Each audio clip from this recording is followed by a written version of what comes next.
Hi everyone, this is BL's Story of Love, and today we have a new story for you. If you're here for the first time, don't forget to subscribe and hit the like button right now. That way, you'll help this story find the people who really need it. Get comfortable. Turn off the lights. Put on your headphones. You're about to spend more than an hour in a world where an Omega hides his status, becomes the bodyguard of a cruel prince, and suddenly finds out that this same prince once rejected him as his fated mate. But back then, in those distant years, Kian had no idea that one day his life would be retold in pieces, like someone else's drama for a late-night video. Once, he lived at the very edge of the kingdom, where the forest started right behind crooked fences, and the road to the garrison was just one long strip of ruts and mud. The village clung to the ground stubbornly, like a weed. A few streets, a couple of shops, an inn with a broken sign, a small temple and barracks a little apart. In the mornings it smelled of wet pine and smoke. In the evenings, of stale alcohol and the sweat of those who came back from the outpost. The alphas from the garrison felt untouchable there. Any Omega was automatically treated as service staff, even if under a gray cloak they wore the uniform of a healer's apprentice or a craftsman. Kian understood very early what it meant to live in a place where your status was not protection, but a target. He was quieter than his peers, slimmer, paler. As a child, he helped his mother with herbs, knew roots by smell, could tell by sound when the water in the pot was about to turn the way it needed to. But the thing that set him apart most lived not in his hands or his head, but at the base of his neck. The mark, a dull, half-faded pattern that the village wise woman at first called a weak imprint of fate. Back then it almost sounded like a blessing, a weak mark. Fewer chances someone would force you into a pair. But the mark had its own temper. It seemed to live a separate life, reacting not to alpha sense, but to what was happening around him. When the patrol commander once caught a village boy by the collar for a stolen bun and hit him so hard he flew into the shop wall. Kian's mark flared with heavy, blunt pain. The skin under his collar felt burned. He stood in the crowd, pressing his hand to his neck, listening to the boy's ragged breathing and the whisper around him. Serves him right. In that moment, he wanted only one thing, for the pain to stop cutting into him. When a drunk officer pinned a pregnant Omega to a wall and threw filthy words in her face, the world narrowed and went red again. The mark ached as if someone had dragged hot wire across it. The officer was covered, the way power always covers its own, a few phrases about how she had provoked him herself, and the case was closed. Kian couldn't sleep for a long time after that, feeling how the skin under his collar pulsed in time with his own angry, helpless heart. He had no idea what to do with this strange reaction.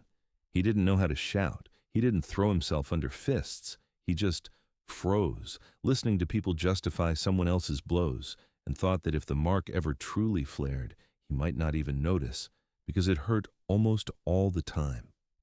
His parents treated him as something fragile and at the same time inconvenient. His mother tried to hide his neck under a scarf, smeared it with herbal salves, muttered prayers. His father looked at his son like a bad investment. Omega meant potential profit. An Omega with a constantly aching mark meant extra trouble. Everything changed on one slow autumn day when a messenger from the capital galloped into the village. He stood on the square with two soldiers, read a proclamation from a crumpled scroll, and rode on, leaving behind the smell of sweat, horse, and the big city.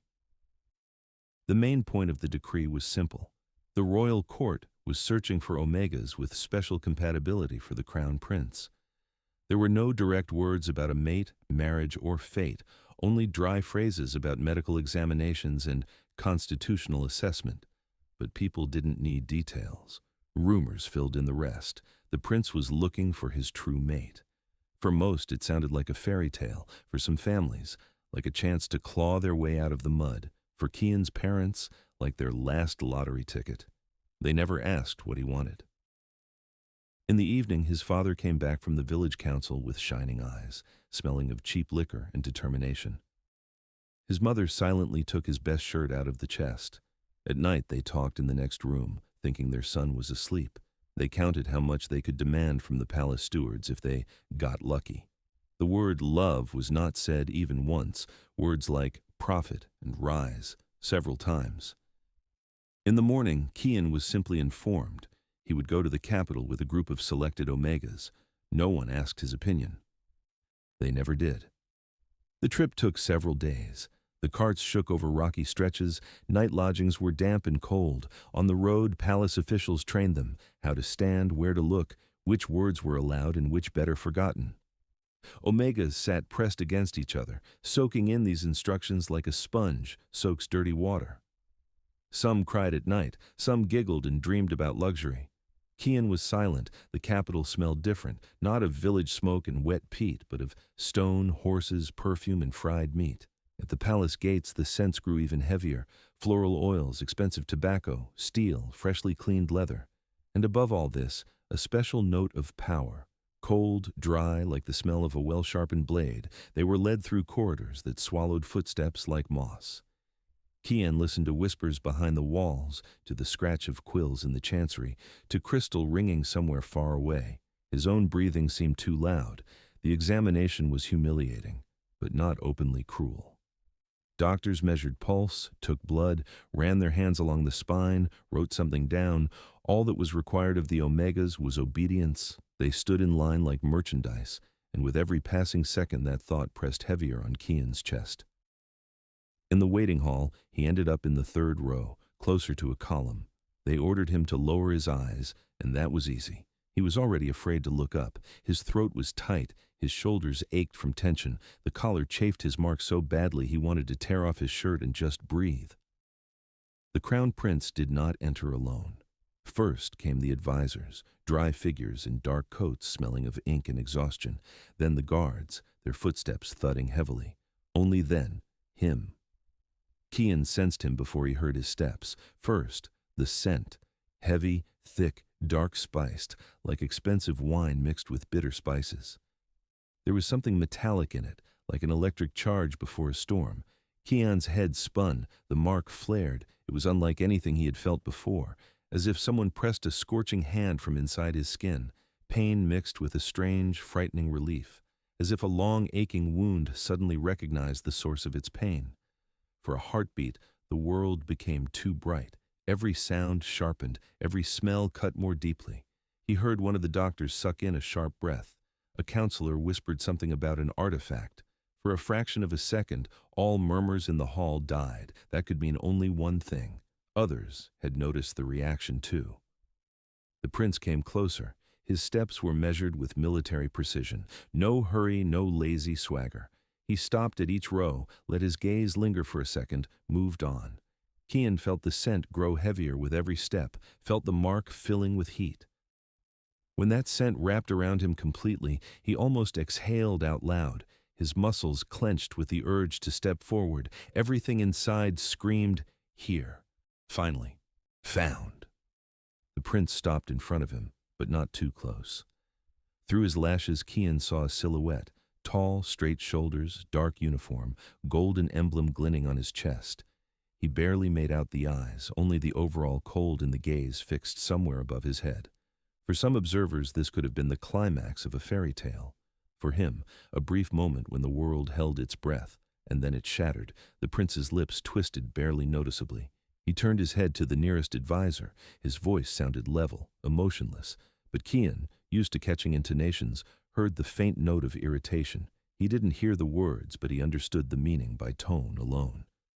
"No, not this one. Not now."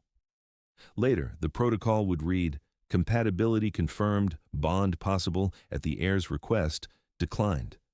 For Kian, that translated much simpler and much more painful. You were not wanted. The mark under his collar did not cool down for a long time. It refused to believe what had happened. A body raised on stories that a true mate is destiny could not accept that destiny might be brushed aside like an unnecessary thing.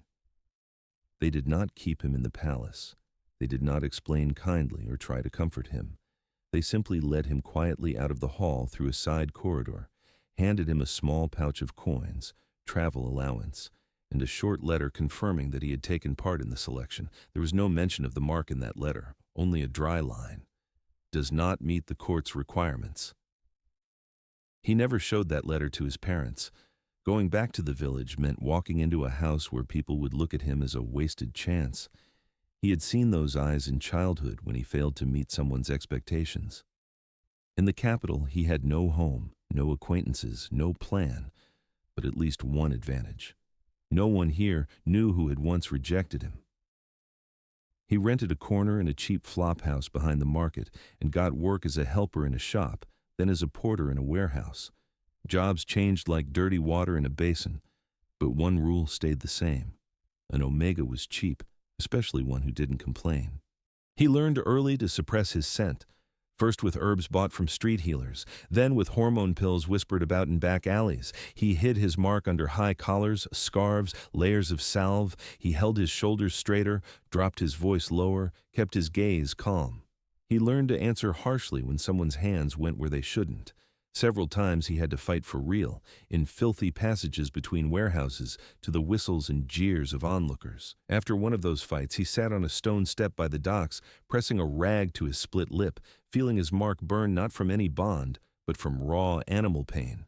The alpha he had fought smelled disgusting, sour sweat, cheap booze, anger, nothing like that heavy, stormy scent from the palace.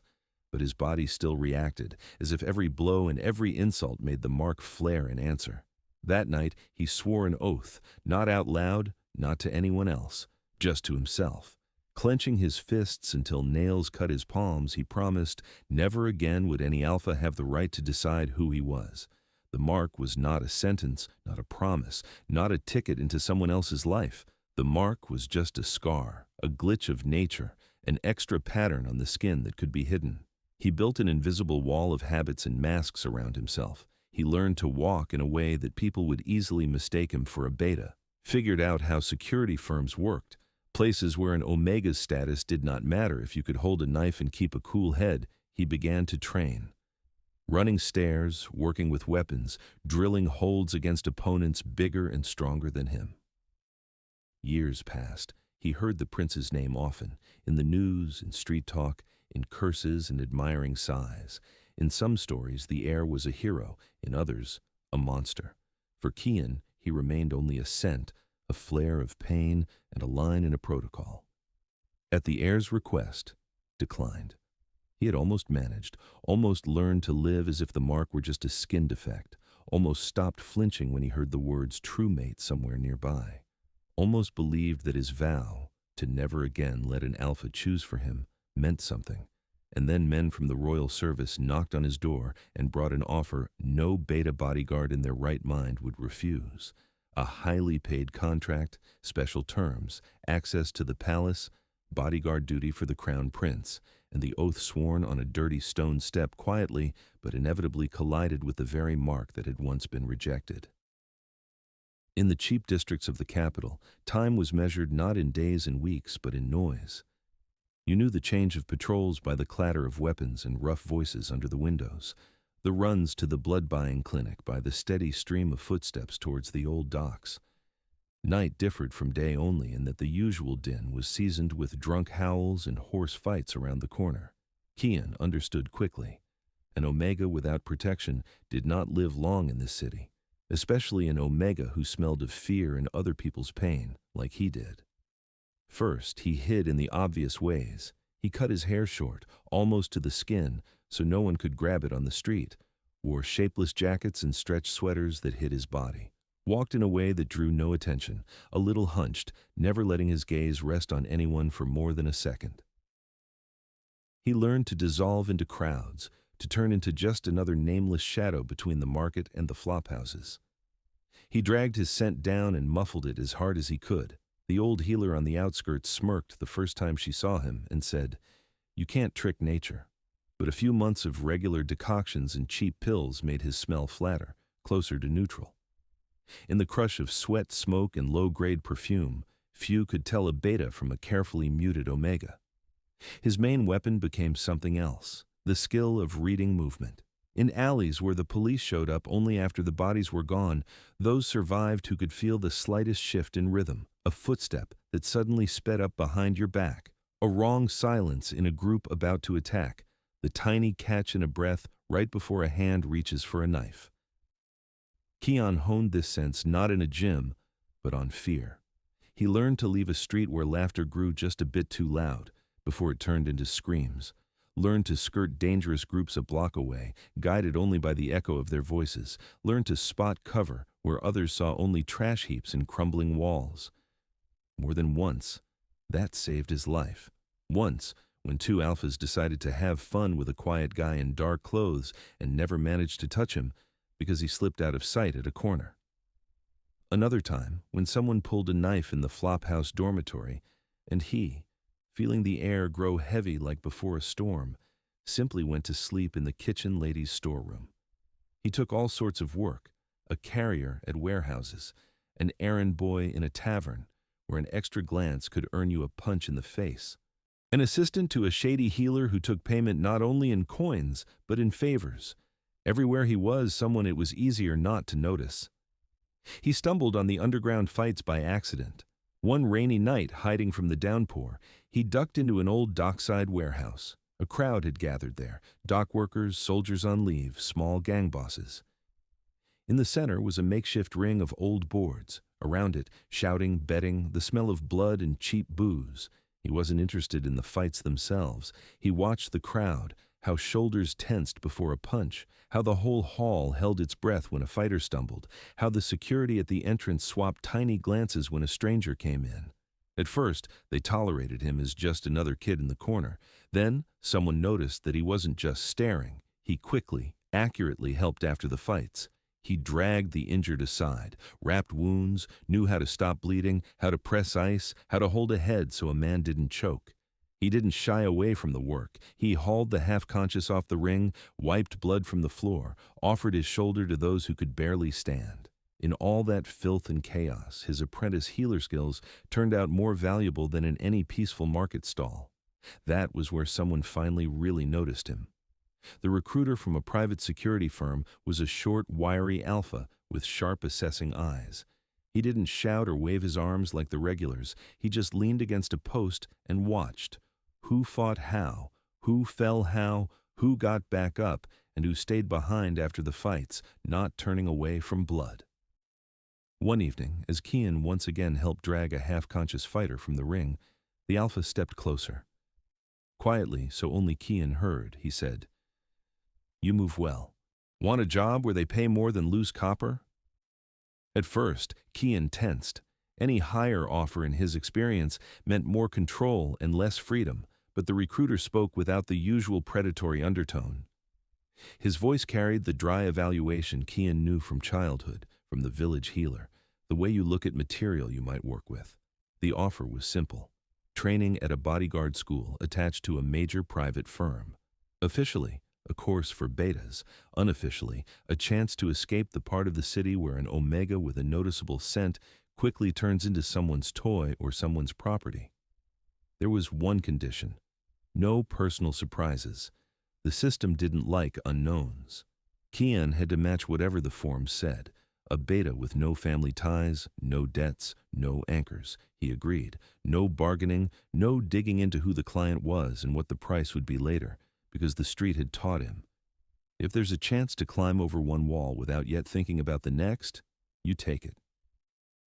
The bodyguard school greeted him with cold and order, long corridors lined with even rows of lights, training halls covered in mats, walls clad in mirrors, the smell of sweat, rubber, and metal, the instructor's voice slicing the air in short commands.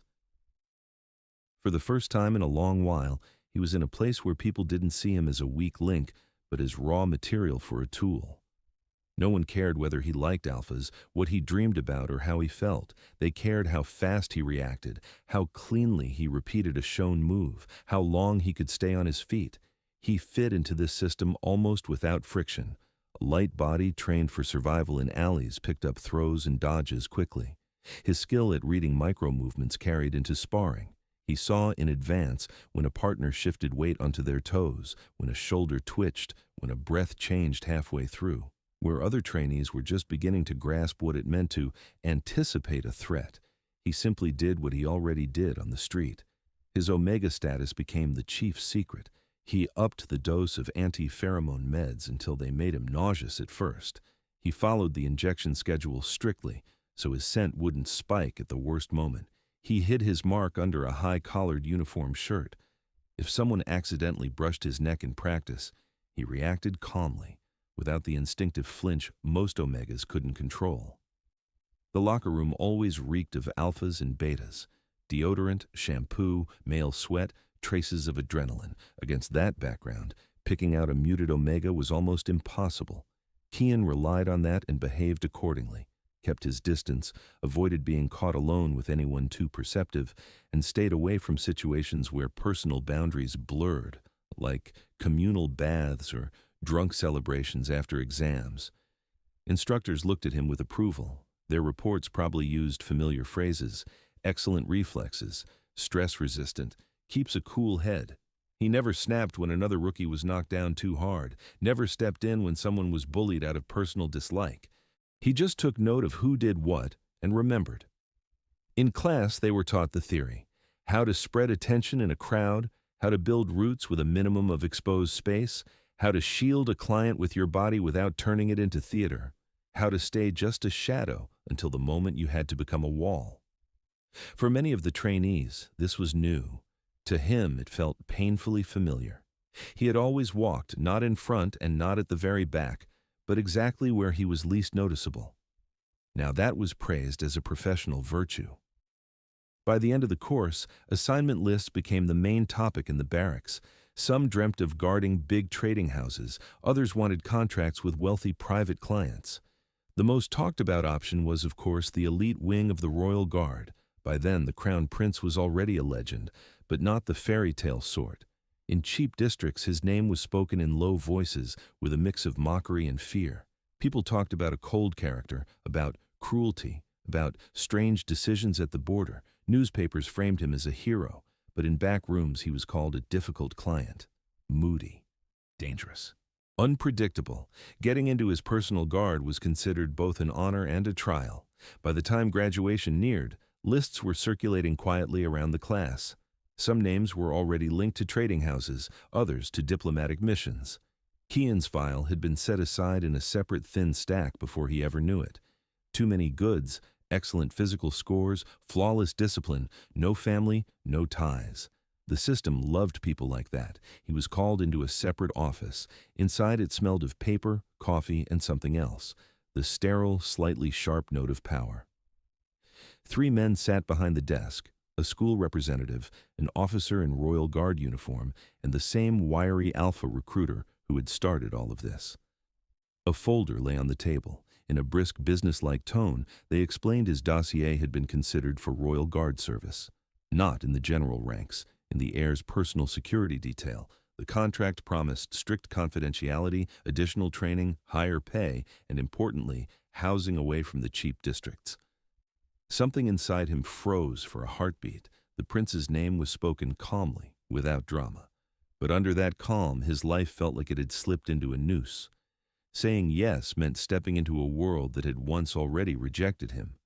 Going back under the same ceilings where his mark had flared and then been written off as an undesirable coincidence.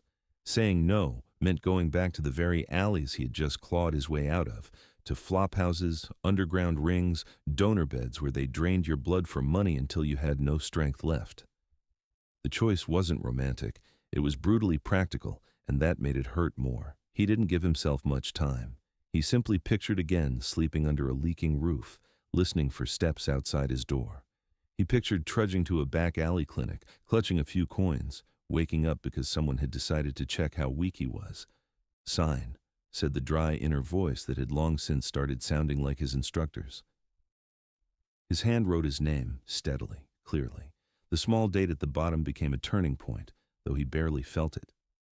Then, in the paperwork, he was listed as a beta bodyguard. No notes about previous compatibility or a special case. The system didn't like to look back when the past complicated a convenient story.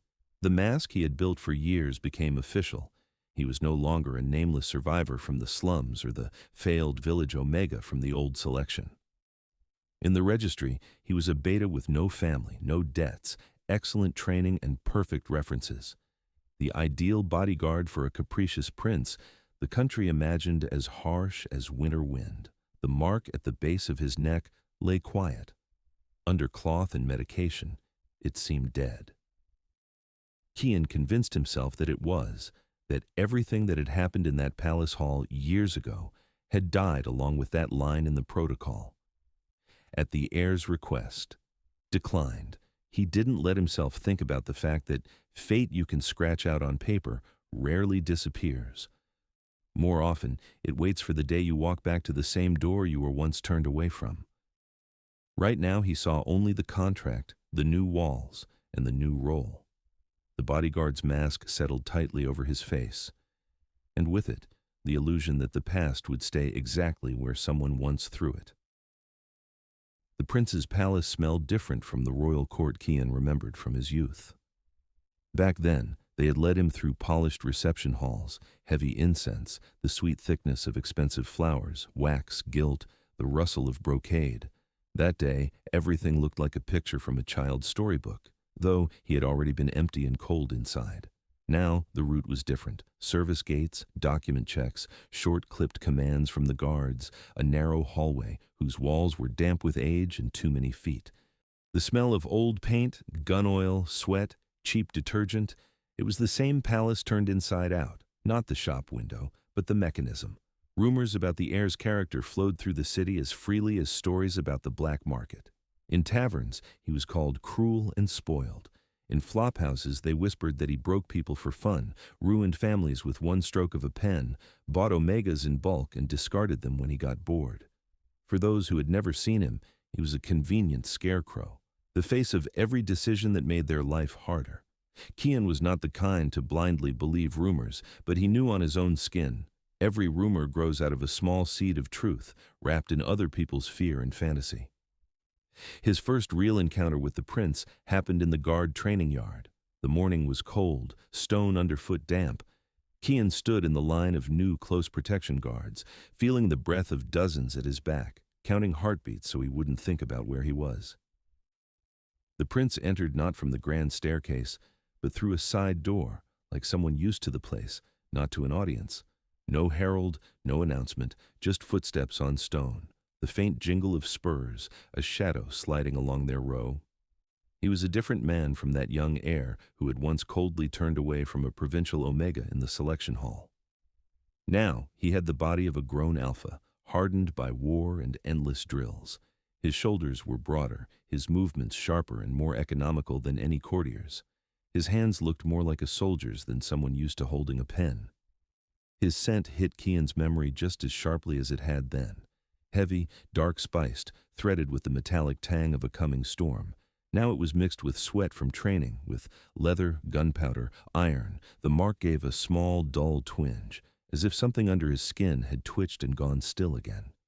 The prince's gaze passed over the line like a blade, measured, assessing, with no visible emotion. For a fraction of a second, it lingered on Kian's face, flicked over the straight set of his mouth, the faint scar at his temple, the stance that held none of the usual omega softness, and moved on. No recognition, no hesitation, not a trace of memory about the day when a village boy's mark had flared and a dry line about refusal had appeared in the protocol.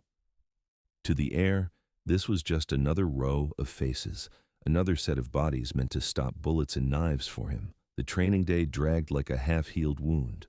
Kian watched the prince work through sword drills with his master. No wasted gestures, no showy grace. Every move was calculated. Turn, step, strike, parry, step again. Muscles working like a tuned machine. There was no theater in his style, only efficiency. Stories about his softness and caprice didn't fit this picture at all. A lazy man doesn't spend hours on the yard repeating one approach until even bystanders feel their shoulders ache in sympathy. But rumors rarely care about real details. The prince's role in the system was double. Officially, he was the heir, military leader, the face of reforms, the one who was supposed to lead the army and the crown into a new era. His face appeared in newspapers next to headlines about victories and treaties. His name was shouted from podiums. Unofficially, he was a shield and lightning rod. All the hatred was funneled into him. Harsh budget cuts on the outskirts were labeled his tough measures. Closing burial grounds for the poor became his cold rationality. Any reform that shook the old order was sold as another whim of the cruel prince. That was convenient for the rest of the royal family. Let the people hate one man instead of looking at who really signed the orders. Kian saw that mechanism from the inside. In council chambers, people treated the prince with pointed respect, almost fear.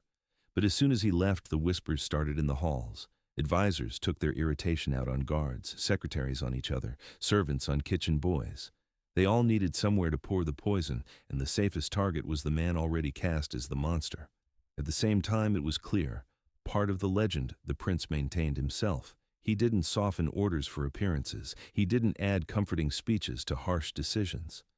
If a leeching noble family needed to be removed from the palace, he did it fast without explanation, with one decree. If someone used his name to press the weak, he broke that person publicly, not with blood, but in a way that left them skirting him ever after. The guard both respected and disliked him for that, respected him because he didn't hide behind their shoulders when it mattered, resented him because he didn't forgive mistakes. A bodyguard didn't just get fined for a slip. He could be reassigned to places where people seldom came back from, or fired in such a way that no decent firm would hire him again. For Kian, it was a familiar picture. Many alphas he had seen on the streets played similar games with power, scaring, pressing, forcing obedience. But the prince was different in the details. An ordinary predator in rage smells of spilled, uncontrolled fury. The scent goes wild, breaks every line, turns a person into an animal. Even in his sharpest moments, the prince stayed collected. His voice grew colder, heavier, harsher, but never broke into a scream. His hands didn't shake from anger. His movements didn't turn jerky.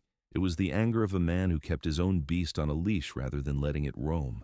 Kian was placed in the close circle, but not at the very center.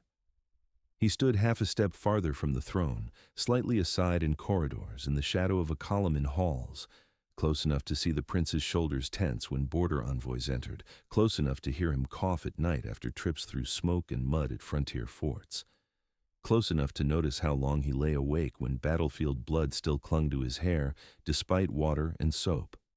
At night, in the inner quarters, he changed less than some court writers would have liked. He didn't throw insane orgies, didn't drag random omegas into his bed, didn't smash furniture in fits of rage the way gossips love to tell it. He sat over maps and reports, long and silent, until his eyes burned.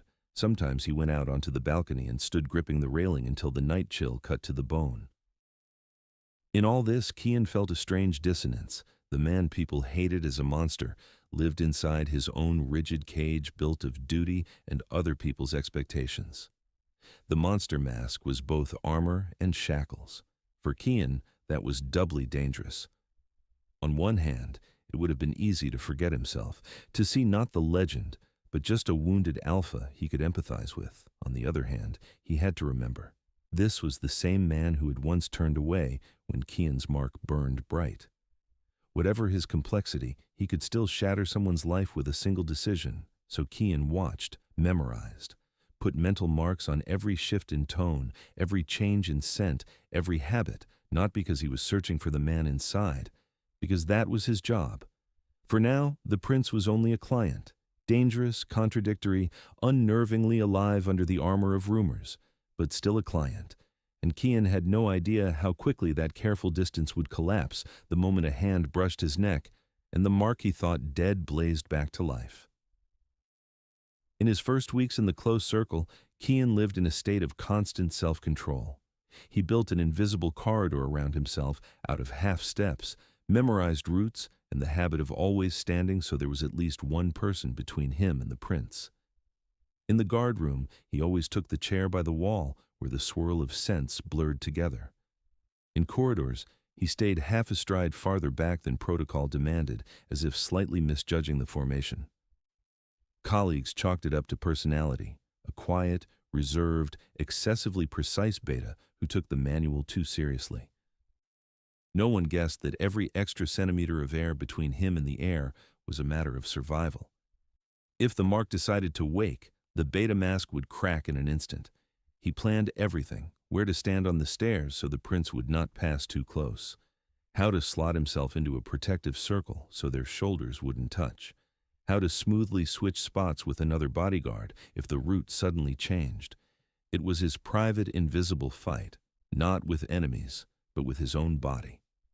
The day it all fell apart began like nothing special. The schedule listed a standard trip, opening a new medical center built with royal funding, an hour for the ceremony, 2 for a tour, short press time. A routine publicity event that made the guard yawn in advance. The morning smelled of wet stone and fresh paint. The palace released the prince into the world with its usual ritual. Armor, cloak, weapon check, brief briefing. Kian stood in the half-circle of guards, listening to the chief list the route. Drive to the entrance, greetings, ribbon cutting, hall, tour, exit. No flagged threats, no anonymous warnings, no red marks from analysts. The motorcade slid through the capital like a steel beast. Cars, bikes, neat lines of force. Beyond the cordon, the crowd hummed like a hive. Some waved flags, some just watched, clutching children. In that noise there was always a double tone. Fragile hope that power might notice them, and thick, sticky hatred for the fact that it rarely did. Kian watched not feelings but threats, objects raised above heads, movements too sudden, faces that didn't smile when everyone else did. He noticed a strange camera in the crowd, a boy trying to slip under the barrier, an old man crossing himself at the sight of the prince, not sure whether he blessed or cursed him. The official part went by the book. The minister's speech, the prince's pre-approved words, the scissors crunching through the ribbon. Photographers hunted for angles. The queen smiled her practiced, slightly tired smile. The guard functioned like a machine. The break came afterwards, a moment no one had put in the timetable. According to protocol, after the ceremony, the prince was meant to tour only the central wing. But as he left the hall, he caught a sign on the wall with the corner of his eye. The words, "Donor Unit," hung in the air like a separate line. Maybe he was tired of staged scenery. Maybe he was just used to walking where real life was, not its display. He briefly ordered a route change. The guard chief tensed, almost imperceptibly, but didn't object. Risk assessments had already been made, and the building was marked as safe. The formation shifted. By bad luck, Kian ended up closest to him. The new path ran through a narrow corridor, clearly not designed for royal visits. The walls were closer, the air thicker, the light harsher. Nurses passed by with carts and tablets. Behind glass partitions, people waited their turn to donate blood. Workers, students, women in simple clothes, omegas with dulled eyes. Kian felt their stares on him. In uniform, with a gun and the Royal Guard emblem, he looked like part of the system that was both support and threat for these people. That did not surprise him. He had once sat on those plastic chairs too, squeezing a token in his palm, praying they would pay fairly that day. The corridor narrowed even more at a bend. The guard line bunched. Someone from behind pushed forward to keep the formation. Someone's heavy bag slammed into Kian's back. He automatically stepped ahead to keep his balance, and the world slid sideways. The prince stopped sharply and turned. The movement was pure reflex, the way you turn when someone beside you is about to fall. His hand came up to steady the man in front of him.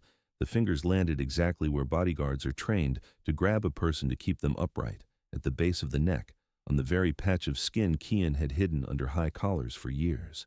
The grip was firm and sure, no tenderness, no conscious gesture, just muscle memory drilled by countless drills. But Kian's body made it into something else. The alpha's scent hit him like a shot of too strong, bitter liquor after a long stretch of sobriety.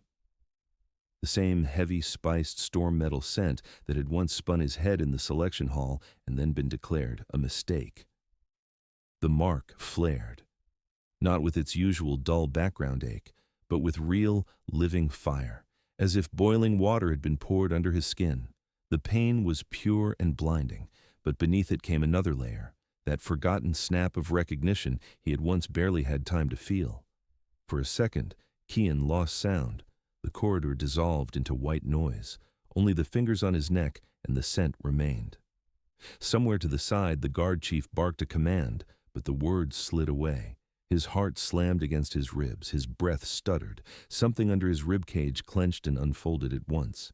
The air thickened like before a storm. People who couldn't feel bonding dynamics sensed only awed pressure, as if the walls had moved closer. Alphas in the inner ring stumbled over their words for a heartbeat. Their own instincts picked up the sharp spike in someone else's chemistry, and their bodies reacted before their minds did. The Omegas behind the glass waiting area almost all held their breath at once. Two of them gripped their plastic armrests tighter. A third looked away suddenly, as if from a light too bright to stare into. The prince froze too. His hand, still on Kian's neck, seemed to dig in deeper. His pupils widened, and his breathing hitched for a moment. His body remembered before his mind, hauling up that old sensation he had once slammed shut and filed under unsuitable option.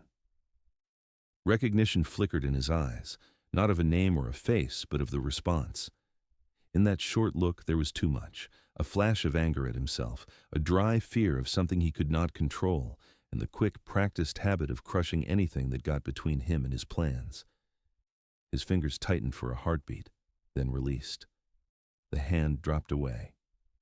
The corridor, like a coiled spring, slowly sprang back. The guard chief reacted without wasting a second. His voice cut through the heavy air with orders. Clear the passage, seal side doors, move the press, secure the corridor. To everyone around it looked like standard response to a suspected threat. Doctors traded confused glances. Donors were ushered back to the waiting room. No one, except the two of them, understood that the threat had been something far more personal than a stranger with a knife. Kian stayed upright on stubborn will alone. Every heartbeat pounded through the mark like a hammer on a locked door. He felt the skin there pulse, felt heat gather under the collar. He forced his breath level, his gaze flat. The procession turned. The prince was led forward, wrapped in a close ring of bodies. Kian wasn't immediately allowed back into his usual spot. One of the senior guards, seeing him almost stumble, instinctively blocked him, reading it as a sign of weakness. It gave him a few minutes, time to drag his mask back into place. By the end of the visit, his face was as unreadable as ever.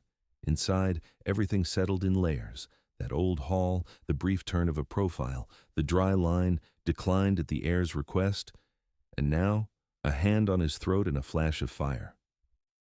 After they came back to the palace, the whole day broke into mechanical actions. Hand over weapons, walk through the scanner, get a short off-duty till evening from the head of security. Sign routine papers, the body moved on habit. His head rang. In the evening, he was summoned, not to the guard room, not to the chief's office, not to a debriefing hall, to the prince's private apartments. The fact itself broke the usual order. Guards were normally seen there only if an alarm was raised or during especially closed meetings. Private rooms were considered the place where the prince allowed himself to be just a man, as far as he was capable of that at all. The corridor to those doors was short and quiet. Tapestries swallowed footsteps. The windows looked into an inner courtyard that, at this hour, stood empty. Kian walked, feeling each step echo in his spine. The mark still hadn't fully calmed down.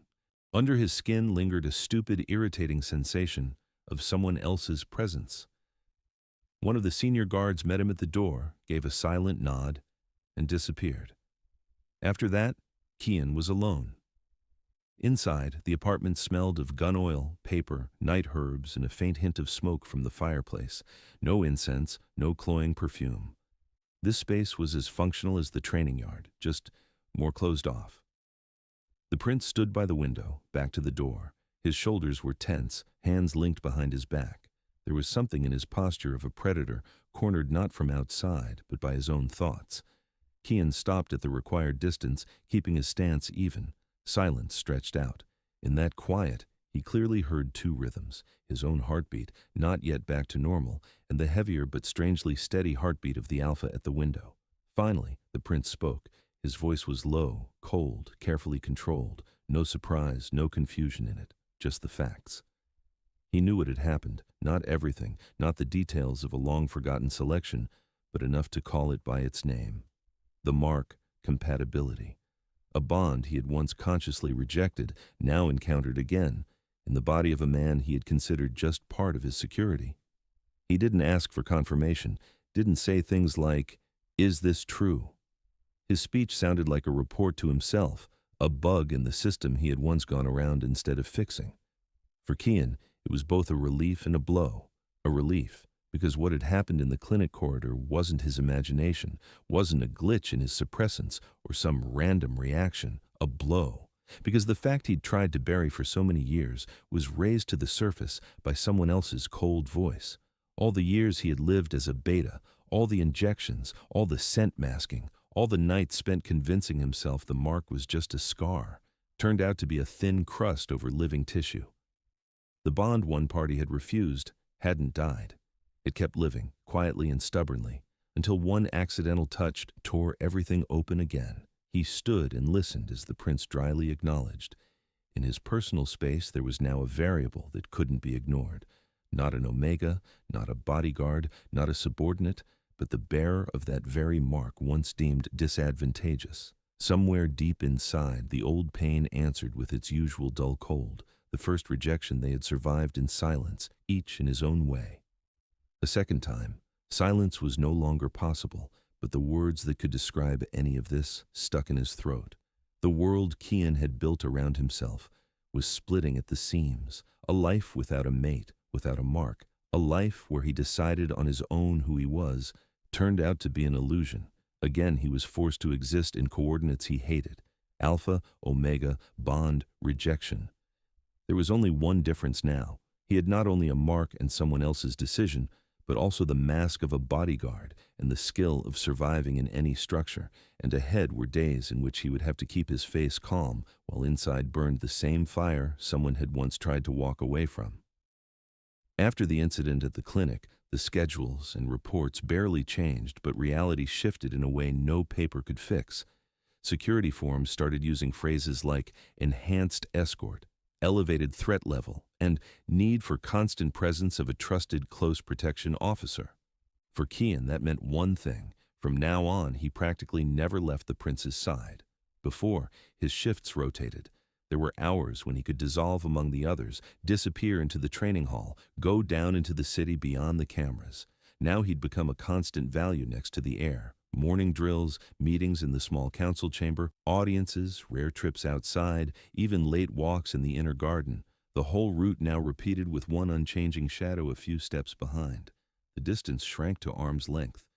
Just enough for Kian to always feel the alpha's scent, heavy, restrained, with that same metallic storm note that had first lit his mark on fire.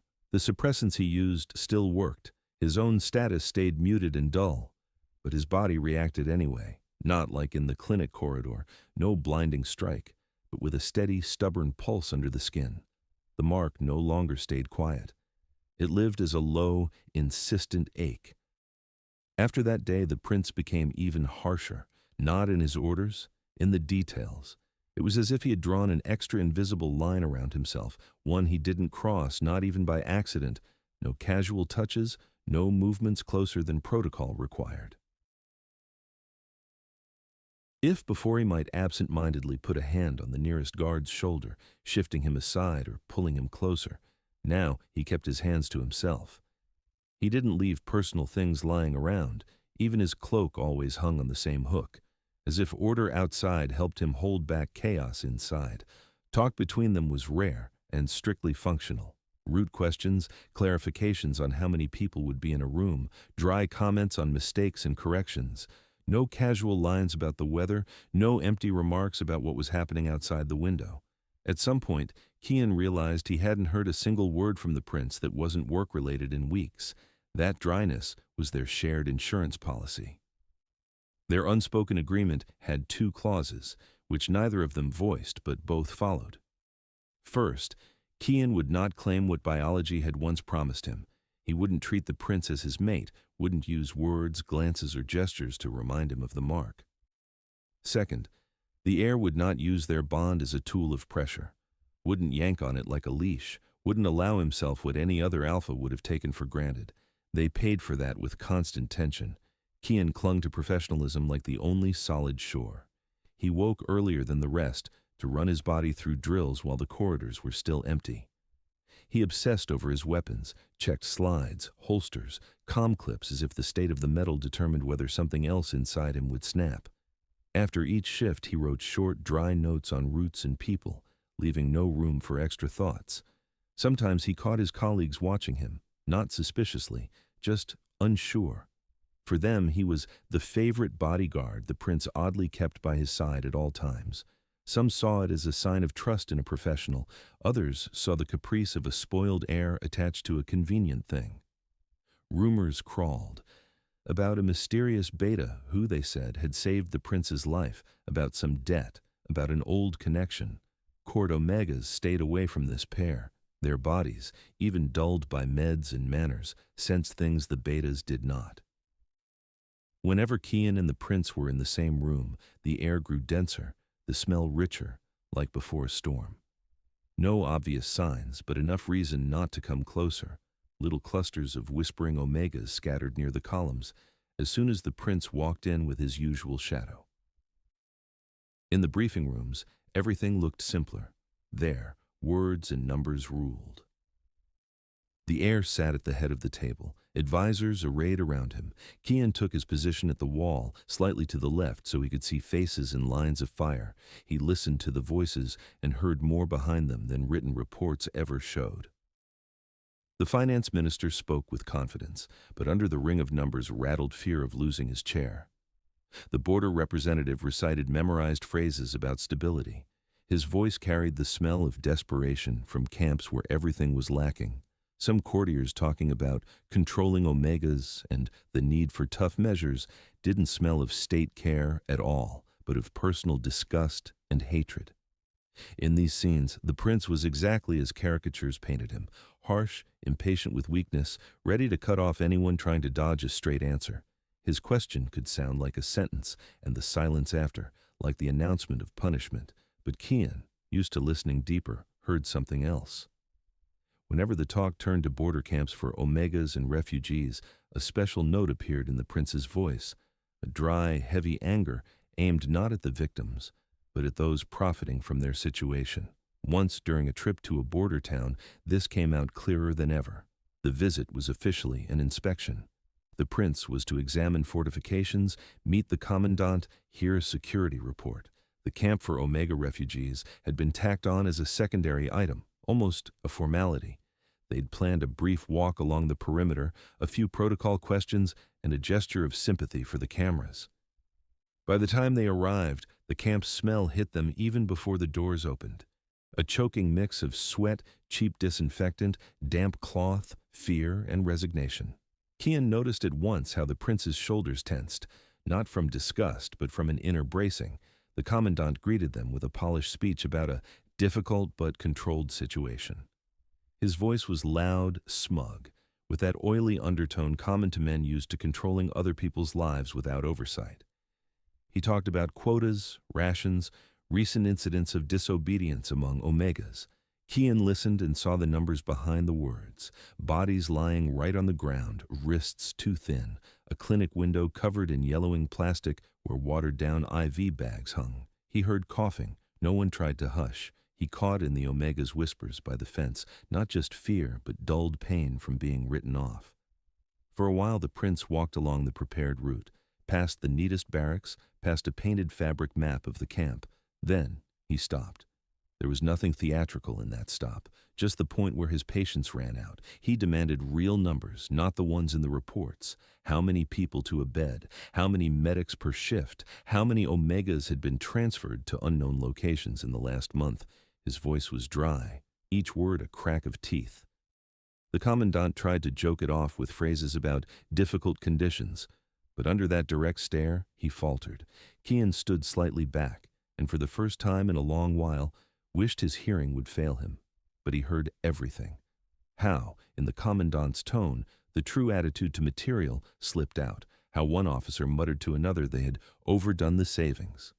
How the Omega nurse who quietly handed over a list breathed in time with the words, "They're dying." At one point the prince simply pulled the tablet from the commandant's hands, skimmed it, and in front of him signed an order to revise the norms, increase rations, add medics, review transferred cases. He signed not for the camera. The crew hadn't even managed to come over yet. His voice then was the same one Kian had heard only once before, when he'd ordered a raid on a human trafficking den on the city's edge, the voice of a man whose cruelty could cut in the right direction. It would have been easier for Kian if the heir had turned out a flat cartoon villain. Then he could have hated him without doubts, seen him as a monster without footnotes. Then the mark, flaring on his scent, would have been nothing but nature's sick joke. But again, everything was more complicated. The same man held both the predator and the one who, teeth clenched, still put his signature where it saved those the system refused to see as people. Back at the palace, the prince pulled the old mask on again, a cascade of orders, harsh reprimands, cold lines at meetings. The outside world saw only that side. Kian saw both, and that almost physically irritated him. Their unspoken agreement to keep at arm's length still held. They didn't cross the line, didn't allow phrases that could be taken as personal, didn't let their gaze linger longer than needed to assess the room. But each passing day added invisible amendments to that contract. The prince leaned on Kian more often in situations that required instant risk assessment, an unobtrusive gesture, a step back when Kian tensed barely noticeably at a sensed threat, a brief stay and a look when other guards were already about to leave. Not a plea, not a formal order, trust in the instinct he himself had tried to ignore. Sometimes that trust slipped out in nearly accidental lines. After a long meeting, stepping into a dark corridor, the prince once muttered, almost to himself, "They're worse than at the border." Kian didn't answer. He didn't need to. That one phrase already contained an admission that behind dry report language stood real people. And the fact that he heard that admission was one more invisible thread pulled tight between them. He kept reminding himself every day he was here for the job, for routes, reports, early alarms, and late checks, to shield a target at the right moment, not to discuss fate with him, but the longer he lived at arm's length from the man whose hand had once closed around his throat and lit fire under his skin, the harder it became to claim there was only a contract and nothing more between them. Still, it was that very contract that kept the world from collapsing, on the thin, dangerous balance between duty and what they had once refused, and never fully escaped. After the security clampdown, the palace felt like it had shed its skin. Official routes stayed the same, receptions, councils, inspections, but under the polished shell, another, darker life stirred, the one where not armies acted, but individuals with quiet orders and carefully chosen tools. An alpha of that level was rarely targeted openly. Snipers, bombs, public attempts, all that would be too loud for royal politics. Now, the strikes came differently, small, almost invisible jabs, any one of which could be the final. Kian ended up on the sharp edge of that invisible war almost by default. No one gave him a special mandate, but after the clinic incident, security too often noticed that, wherever he accidentally intervened, later checks turned up something that should never have reached the prince. Over time, even the most cynical chief stopped calling it luck and began following his eyes. The first poison in a wine glass had its echo weeks later, in a different setting. A closed, late-night meeting with the military, tired faces, black coffee instead of wine. On the tray, all the cups looked identical, but one did not smell like the rest, a little sweeter than it should have, a thin, sticky note of an herb that, in his childhood, had been brewed into calming tinctures when someone wanted to make a person more compliant. This time he didn't drop anything. He simply shifted half a step, picked up the wrong cup before the prince reached for it, and set it down in front of another officer, briefly touching his shoulder first. That touch was enough for the man to automatically grab the neighboring cup instead. The suspicious coffee remained on the table, untouched. Later, when they swept the room, security packed exactly that cup into a separate container. Sometimes the strike came on paper. One night, Kian lingered by the office when the prince, almost out the door, turned back to grab a forgotten tablet. On the edge of the desk lay a fresh document pack, smelling of printer ink and a faintly sweet note of someone else's hands. The numbers almost matched ones Kian had seen before, but deep in the familiar rhythm of phrases, something was off, like a wrong note in an old melody. He allowed himself a rare liberty, reminded the prince of a previous version, claiming he had seen a different number in the archive. The audit uncovered the substitution. Several budget lines were quietly flowing to the right people, not literal poison, but the same slow toxin, only for the system instead of one body. Scents in the palace became for him a mind map. Some servants smelled of the usual things, soap, cleaning chemicals, fatigue.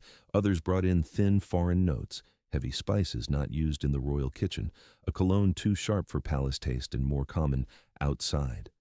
He memorized faces, steps, breathing patterns. Where smell and behavior didn't match, he stayed a second longer. At night, the palace lived its other life. Ceremonial halls lay frozen in darkness and reflected glass, but the servants' corridors stirred, narrow stairways where light footsteps sounded louder than a daytime procession, tiny rooms with dim lamps where supply lists were double-checked, coded messages sent, and hushed talks held between those whose names would never appear in official history. It was in places like this that Kian heard a conversation that lodged in his memory like a fine splinter. He was walking the back corridor from the guard wing toward the old archive.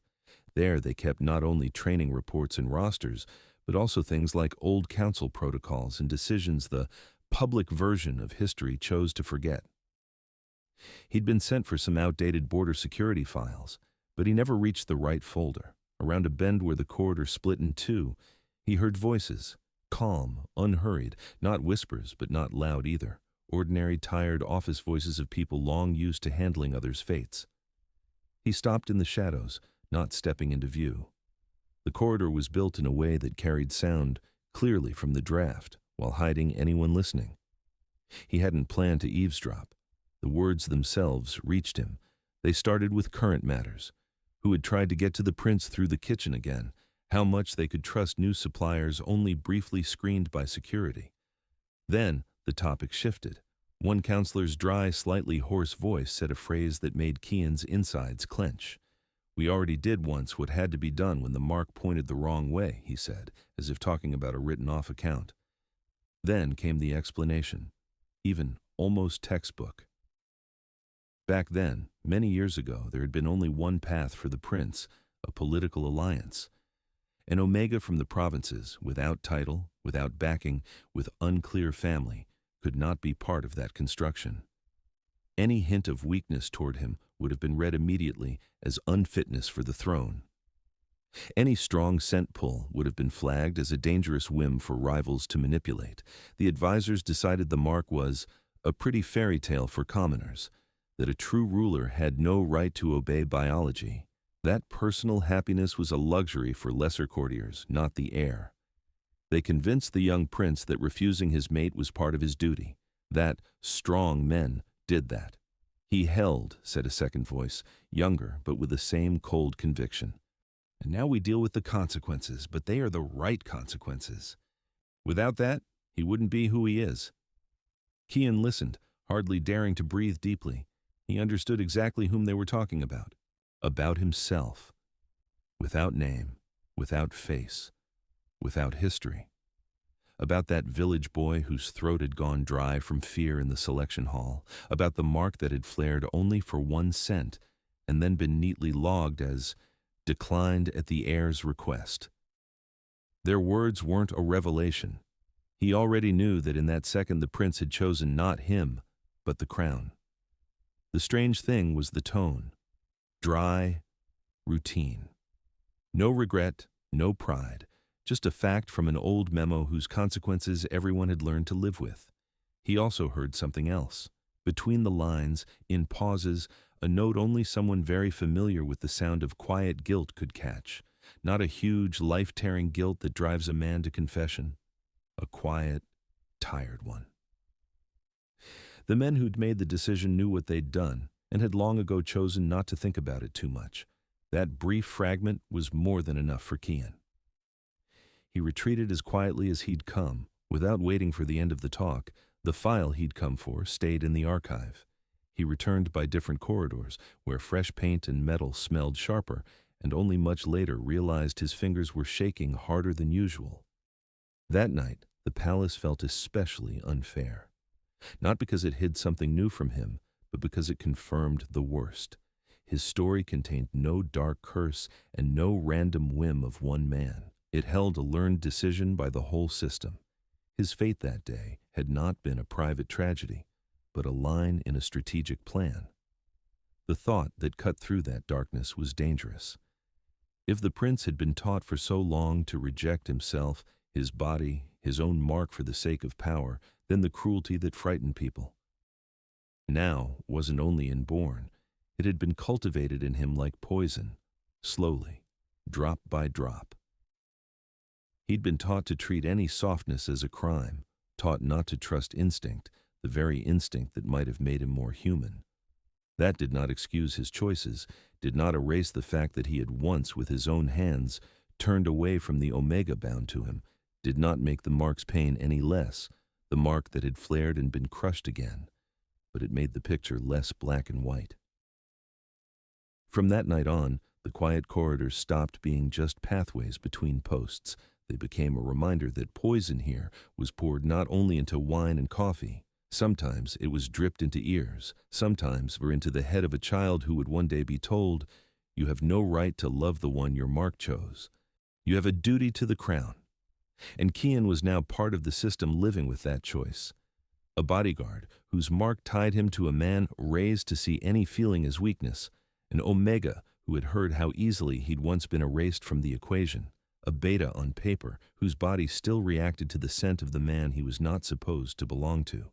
That double reality made each of his steps in those quiet corridors even more careful, not just because there might be another bribed servant behind the next bend, but because behind every panel, every door, every careless word lurked the memory of how this palace was really built, not according to the architect's plan, but according to the plan of those who'd once decided that marks could be ignored when the crown demanded it.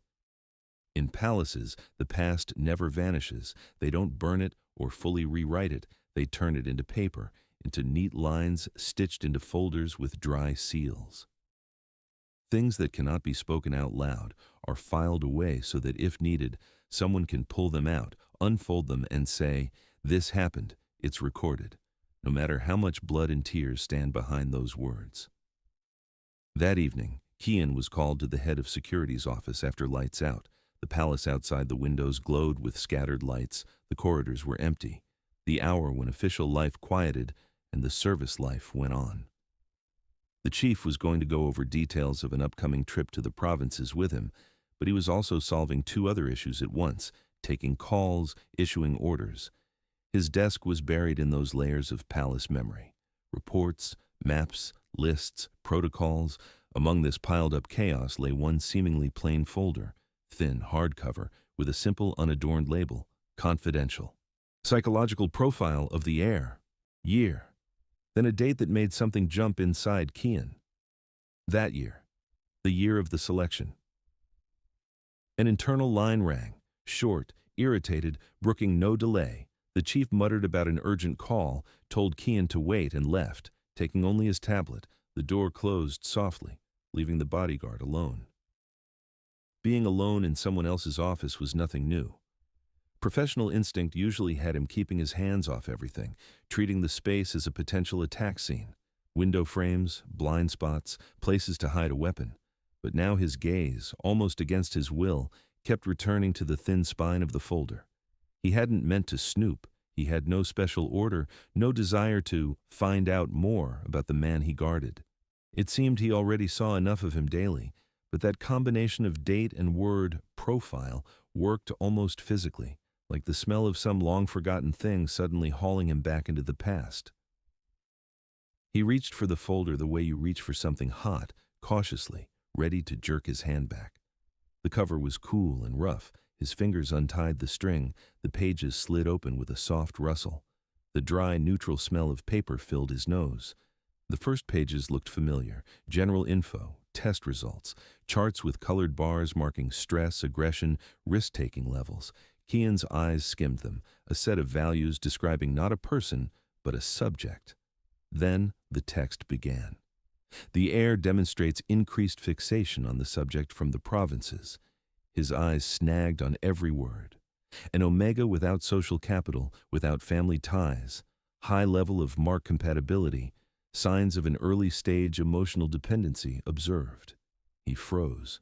His throat went dry as if the air had been pumped from the office. Everything that had once been a faint guess drawn from scraps of gossip now stood in black and white, subject from the provinces, unstable factor, potential threat to the heir's rationality. Next came summaries of sessions, not verbatim quotes, but paraphrases, which made it worse. The subject acknowledges a strong sensory reaction to the Omega. Under advisor influence, tends to see the situation as a test, displays willingness to sacrifice personal comfort for political expediency. 7, 8, 9 meetings, each hammering down the same point. The mark is romanticized physiology. Duty is reality. Recommendations came last. To minimize risks, it is recommended to sever the potential bond before its consolidation. Increase training load to distract from the subject. Exclude meetings with the object. Limit mentions of the omega in the heir's presence. The merged voices of doctors and counselors, flattened into one tone, left no room for doubt. For them it was all math, an equation from which the extra term called mate had to be removed. Kian read and felt something thick and heavy rise inside him. There was not a single word of him as a person, no line about his fear, his life before the selection, the fact that for his village family the summons to the capital had been a mythical chance to break free. At best, his body was touched in clinical descriptions as a carrier of a wanted scent, object, omega, factor. Part of him wanted to slam the folder shut, not let these words get under his skin. Another part devoured each line like the only way to understand what had happened on the far side of that high table where he'd stood in the third row, barely breathing. The text boiled down to something simple and awful. The heir back then had not been a monster, cruelly sneering and rejecting a village omega. He had been a teenager systematically convinced that his own mark was a mistake, that trusting it meant endangering the crown, that love, attachment, even the simple human desire to stay close to the one your body chose, were weaknesses he could not afford. They had tuned him, session by session, drill by drill. The notes dryly recorded, subject shows reduced emotional reaction to mention of the omega.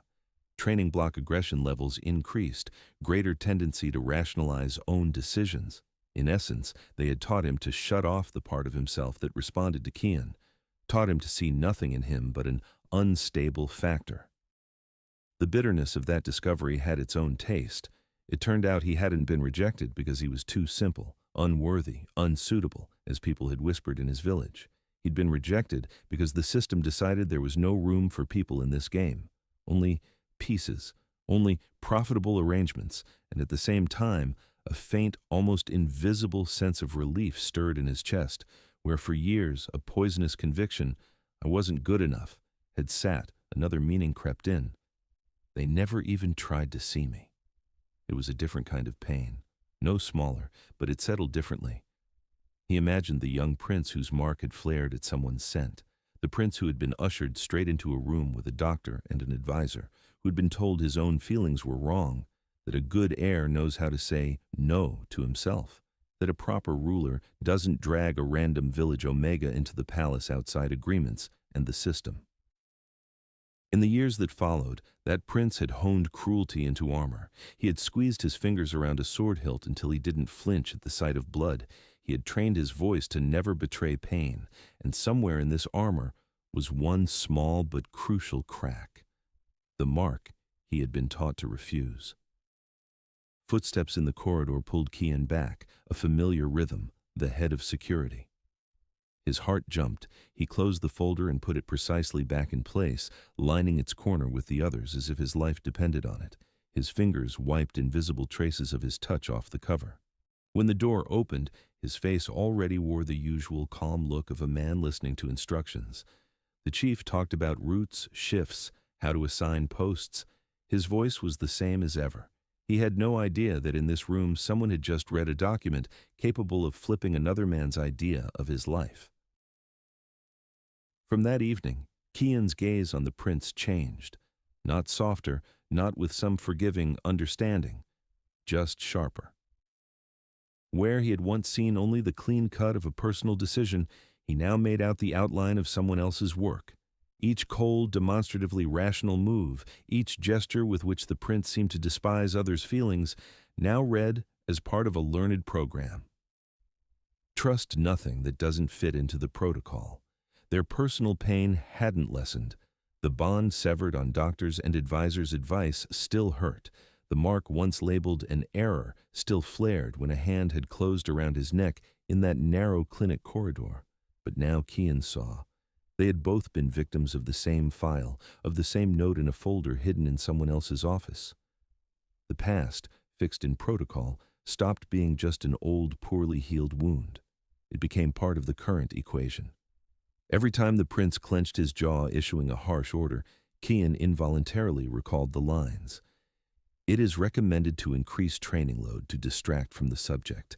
Every time their eyes met for a breath longer than court etiquette allowed, another phrase surfaced in the back of his mind. Risk of loss of rationality upon contact remains. Their story no longer had conveniently placed roles, predator and prey. There were two men whose lives had at different times been laid on the same table, cut into pieces, measured, reduced to percentages and scores. And now both had to decide what to do with that knowledge, silently, without witnesses, under the same vaulted ceilings where someone once decided that marks were just errors in a calculation. Any kingdom that piles up fear, humiliation, and anger for years eventually suffers a concussion. First, the cracks spread along the edges, then across the capital, and finally reach those living closest to the center of power. That year, the cracks met in one place. At first there were rumors, the kind security called background noise. Briefings mentioned rising tension in border towns, people rallying against new taxes, against camps, against omegas being taken to rehabilitation centers without choice. More than once, underground meetings were reported where royal flags were burned. The phrase stayed the same: instability requiring attention. Almost at the same time, another noise rose in the capital. Posters appeared on walls in poor districts. On them the prince was drawn with bloody hands surrounded by weeping omegas and ragged children. Bold slogans promised liberation and a new order, where the predator would no longer decide someone else's life with one stroke of a pen. Kian saw one such flyer by chance. On a morning patrol, as the motorcade drove through the old market, wind tore the sheet from a wall and slapped it onto the lead car's windshield. The vehicle stopped. A guard yanked the paper off and crumpled it, but Kian had already seen enough. It was the prince, the silhouette, the profile, the line of shoulders. The palace's shadow behind him, an omega on his knees at his feet. The eyes in the drawing were crazed, the mouth twisted in a predator's grin. Under that warped face, a caption: "He drinks your blood." It was convenient for people to see him this way, easier to hate one man than admit the system itself had become monstrous. Kian understood that, and that was why the picture stung sharper than most threats he faced on the job. Security didn't care about feelings. They cared for numbers, how many posters, where, who spread them. On paper, it all looked like math. In reality, it meant the prince was again being made the official target of public rage. Just as years before, he'd been handed the role of cruel heir so the crown could blame him for its worst decisions. The palace answered as usual. Extra checkpoints went up. The prince's routes were changed at the last minute, sometimes even from him until morning. Guards were given extended manuals, how to act in riots, how to extract the principal in case of a breach, what level of force was permitted. Inside the stone walls, something shifted too.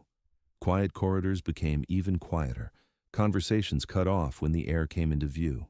Even those who used to joke about his moods now spoke his name only in whispers, not from respect, from fear of being caught near him when the blow finally landed.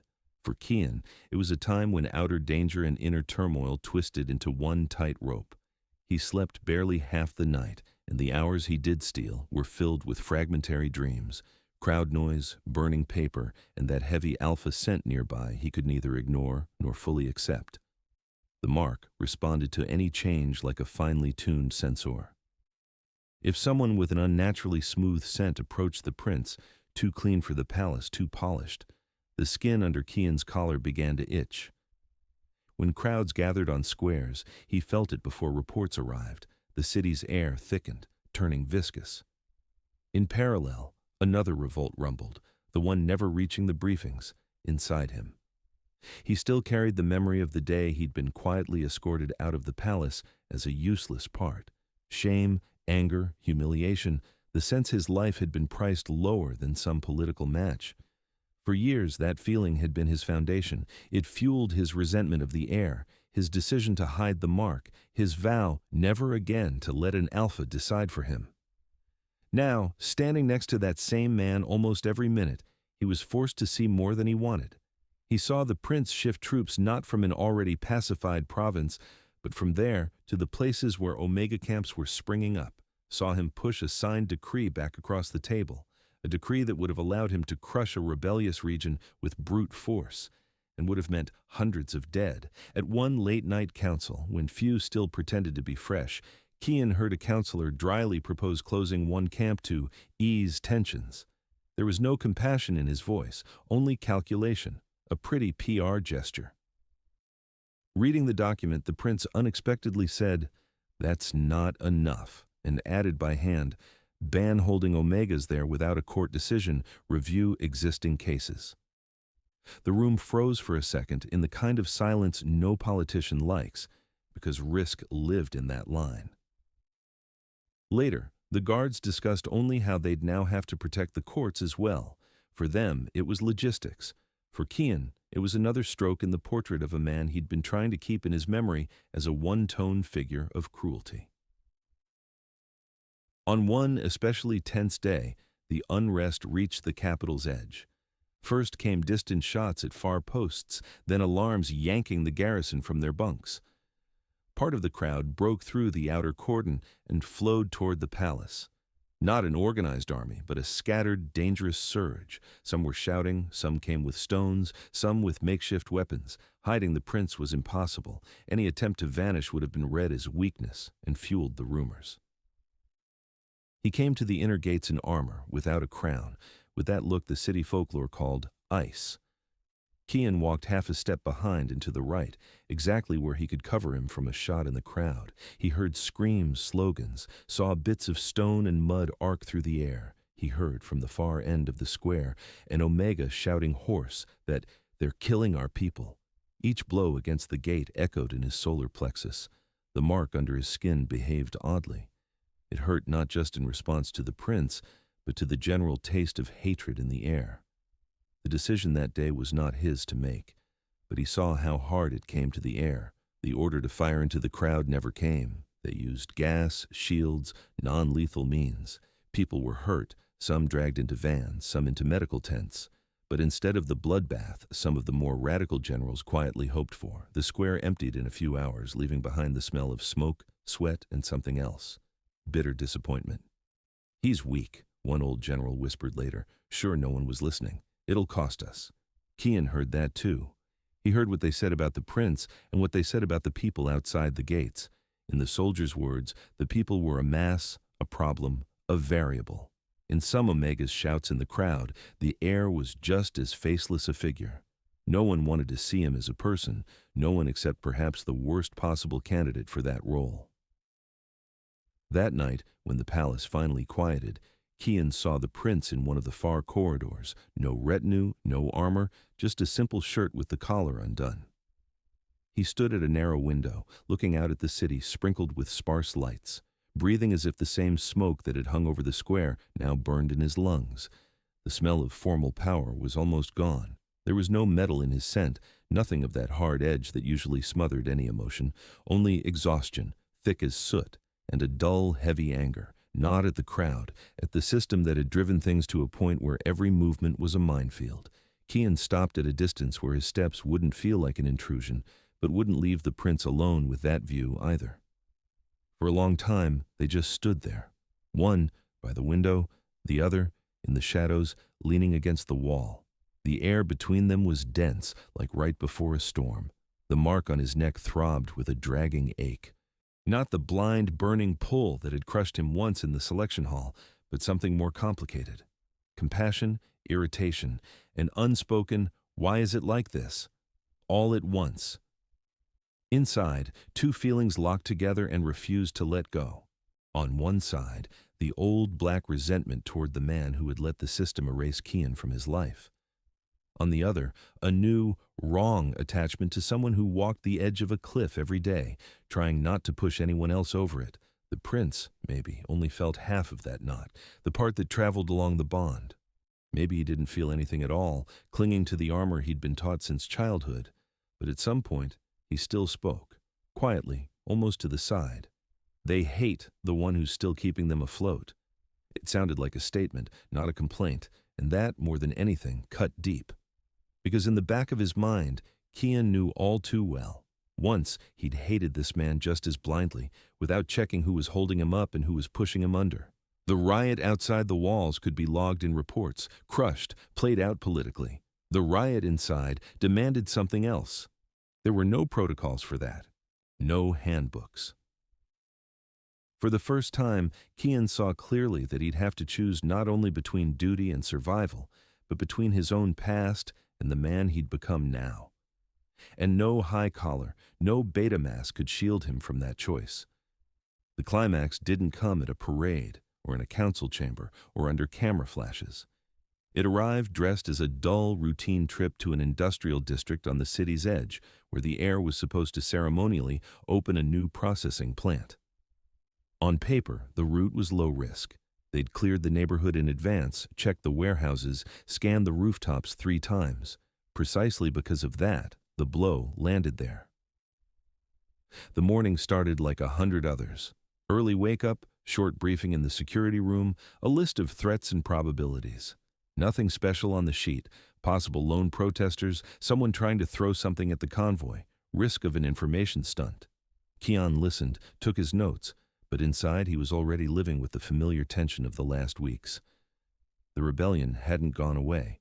It had simply changed masks. In the convoy, he took his usual place of recent months. By the prince's car, on the door side, the heir would use to step out to the people.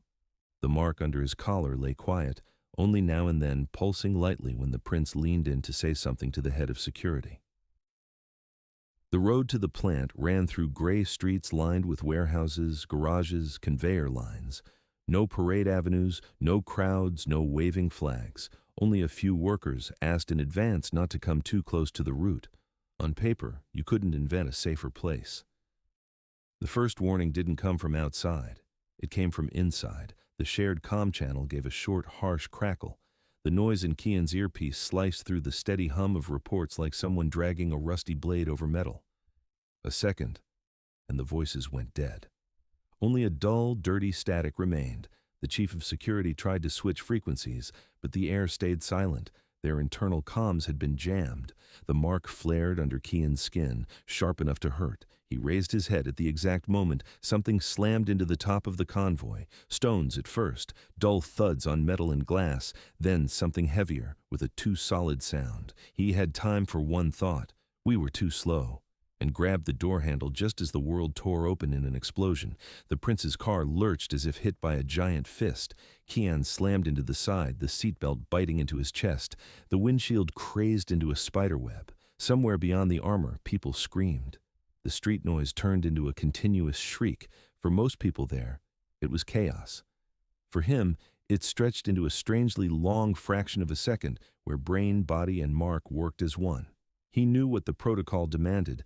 Evacuate the air at any cost, everything else, acceptable losses. His hand found the door lock lever on its own, the other hand, the prince's shoulder. He pulled in a breath, tasting the scents through dust and smoke, gunpowder, burning plastic, blood, for now, someone else's. Metal, fear. And under all that, the heavy familiar alpha scent his mark clung to as the only anchor. The door jammed. He slammed his shoulder into it again. The lock gave. Air from outside rushed in, thick, suffocating. The next explosion hit outside, off to the side. The shock wave flung them toward the wall of a nearby warehouse. For an instant, the world was just a dark blur, ringing ears, dry grit on his tongue, a sharp pain somewhere under his ribs. The prince was moving. That was the main thing. Kian felt him try to get up, swallow a cough, bark out orders on pure reflex. Commands broke through blood and hoarseness, form an inner ring, seal the side streets, get civilians out. But the enemy was already closer than any handbook allowed for. From side alleys, from loading bays, from open warehouse doors, armed figures spilled out, not regular army.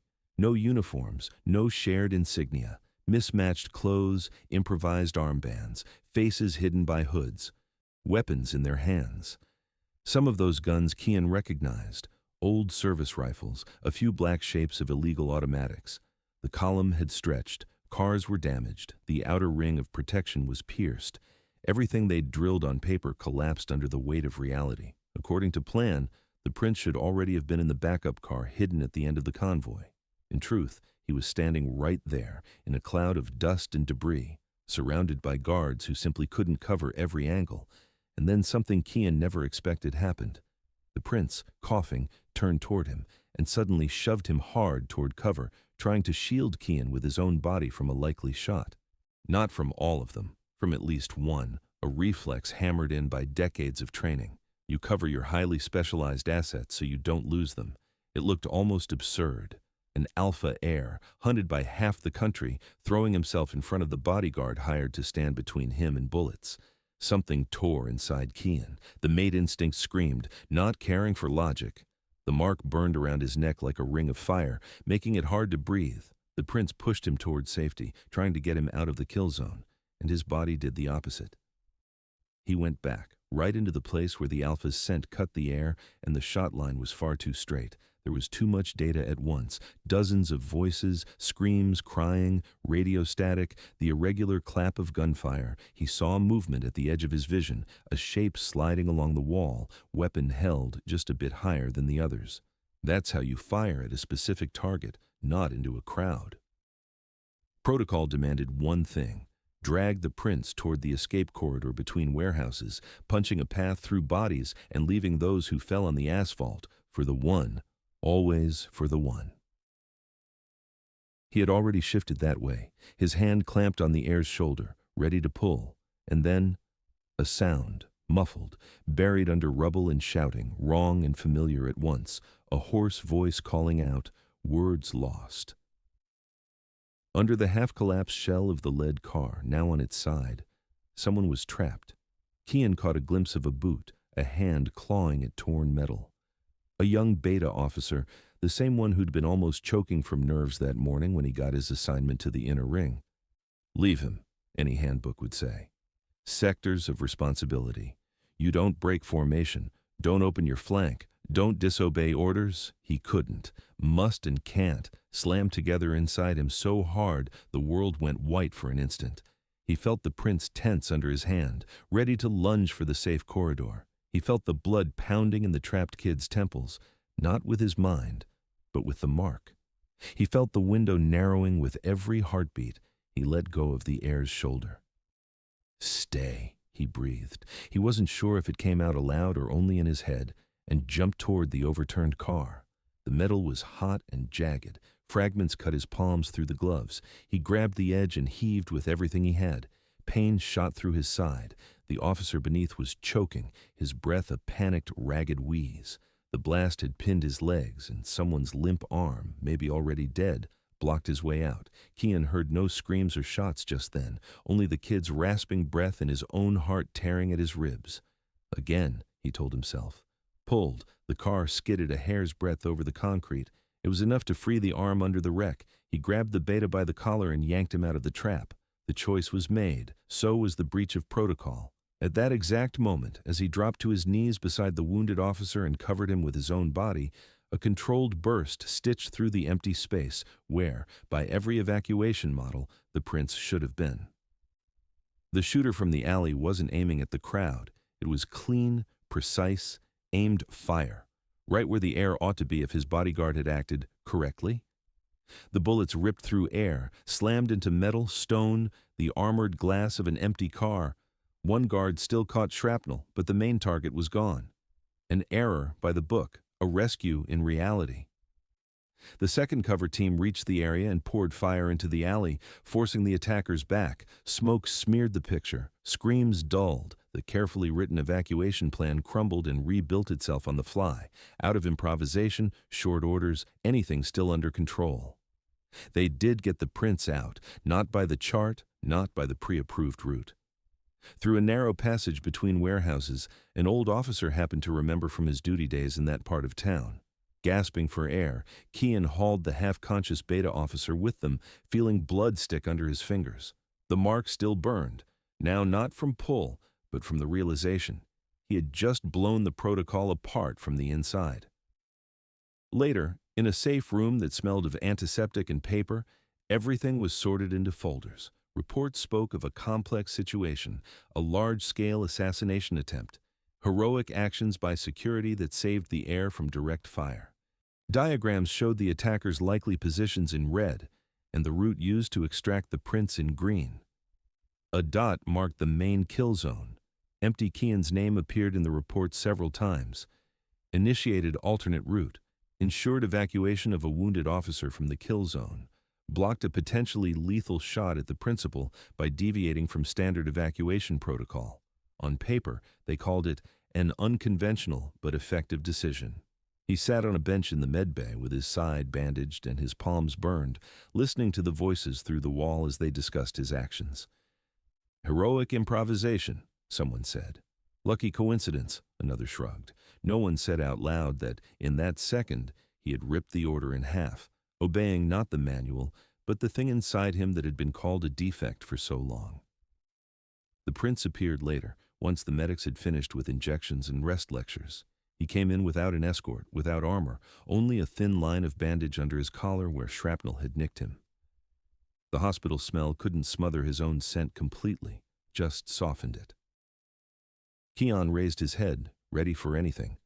A reprimand, a dry, "You exceeded your authority," a careful, "This cannot happen again." Any of those words would have come easily to a man trained from childhood to control everything around him. The prince stayed silent longer than politeness required. He looked at Kian like you look not at a subordinate, but at an inevitability. Then he said, briefly, almost flatly, in the tone he used to acknowledge mistakes in reports, "Without you, I would have been standing there." It wasn't gratitude in the warm sense, not a declaration of feeling, it was a recognition of fact. But for Kian, whose right to matter had been taken from him his whole life, that dry sentence sounded louder than any oath. The bond between them, until then existing as a problem, an inconvenient variable in the equation of politics and security, changed. It was still dangerous, still a potential vulnerability if seen by the wrong eyes. But that day it became something else, a connection that, in a critical moment, stopped him from making the correct choice at the price of someone else's life. The broken order didn't end his career. On the contrary, on paper it strengthened it, but inside it left a scar. The knowledge that once he had chosen not the crown, but the person trapped under twisted metal, and that this choice had saved the very man he was supposed to obey without question. The rebellion didn't end in the industrial district. That day was just the first loud chord after which the music couldn't return to its old quiet melody. For weeks, the city lived in a fever. At first they talked about isolated incidents, local unrest, discontent with certain reforms. Then the words changed. Uprising, coup, army split, information seeped through in chunks, units on the outskirts stopped taking orders from the center. A few commanders once whispered about his potential opposition allies openly turned on the prince. Armed groups streamed toward the capital under banners of Omega liberation and an end to cruel experiments. Posters showed the air with bloody hands and weeping silhouettes around him. Kian saw some of those drawings on the walls as palace cars rolled down half-empty streets. He knew there was a grain of truth in them and a mountain of lies. The prince really did sign orders that made things worse for some, but the loudest voices for freedom rarely cared about the real cost of their slogans. The palace slowly became a fortress. Extra posts sprouted on the roofs. Servants' doors, once used only by staff, were welded shut. Quiet corridors filled with bootsteps. The courtyard where the guard had trained now held temporary ammo stores. The air carried gun oil and nervous sweat. The radio either lied or stayed mute. Official channels insisted everything was under control, even though anyone looking out a window could hear the distant hum. Dense, uneasy, ordinary people hid in their homes. Those without homes hid in basements under stairwells, behind dumpsters. The city froze, waiting, trying to guess who would be its next owner. Inside the palace, other, quieter battles raged. In one room, advisors whispered about negotiations. In another, guard commanders argued whether to stay loyal or hedge their bets with those promising a new order. Their words leaked into the air like invisible poison. Kian listened not to the phrases, but to the tones. Those speaking of The people's good often carried the familiar note of greed. Those swearing loyalty to the heir didn't always sound honest. A handful of officers he mentally tagged as slippery soon vanished, defectors or deserters. The prince barely slept. His office became a nerve center, maps, dispatches, urgent reports. Kian saw him hold to a hard line, not to give up the palace without a fight, but not to turn the city into rubble just to keep his chair. That was the hardest part, knowing he could crush the rebels with artillery and deliberately not using it where civilians would be caught. The question of betrayal hung in the air. To storm the palace, the rebels needed someone inside, a person to open the gates, kill half the defenses, feed them false codes. Offers came to the prince indirectly, via friends of friends. If you refuse, the blood is on your hands. If you step down quietly, they'll spare your life. Kian caught echoes of such suggestions in corridors. The prince refused every time, not because he clung to power at any cost, but because he saw who was lining up to take it. The night before the assault was too quiet. It was not the peace of a break, but a low, internal buzzing. Kian sat in the security room, staring at the palace diagram covered in red and green zones, and felt his mark respond to every movement beyond the walls. Far off, on the city's approaches, columns were on the move. By the tang of the air and the faint trembling of glass, he knew morning would be unlike any other. For him, it wasn't just politics. At some point, the question became personal. Had it been for nothing, staying by this man's side, breaking the order in the industrial district, letting the mark rise between them again? The assault began at dawn, right after a guard change, when people are still half asleep and searchlights just starting to dim. The first strikes hit the outer perimeter. Several near-simultaneous explosions tore up the morning stillness. Windows rattled, inner walls shivered, outer posts built for lone attacks buckled under dense fire from several directions at once. The alarm siren in the corridors started blaring after Kian was already on his feet. The mark jerked, sharp, hot, like it was trying to rip him forward. He took off before checking whether his armor was fully clipped. The palace breathed hard. People ran up and down the stairs at once. Commands cut through the air. In the dispatch room, they stopped him just long enough to assign him a sector, inner perimeter around the air. The prince didn't let them lock him in the deep armored command bunker some advisors recommended. Kian saw him on an inner wall, in armor, armed, with officers by his side, visible, not as a target, but as a point around which what remained of loyal forces formed up. To some, it looked insane, but for those standing shoulder to shoulder, it mattered. People fight differently when the one they swore to protect stands not behind them, but next to them. The battle quickly became close and dirty.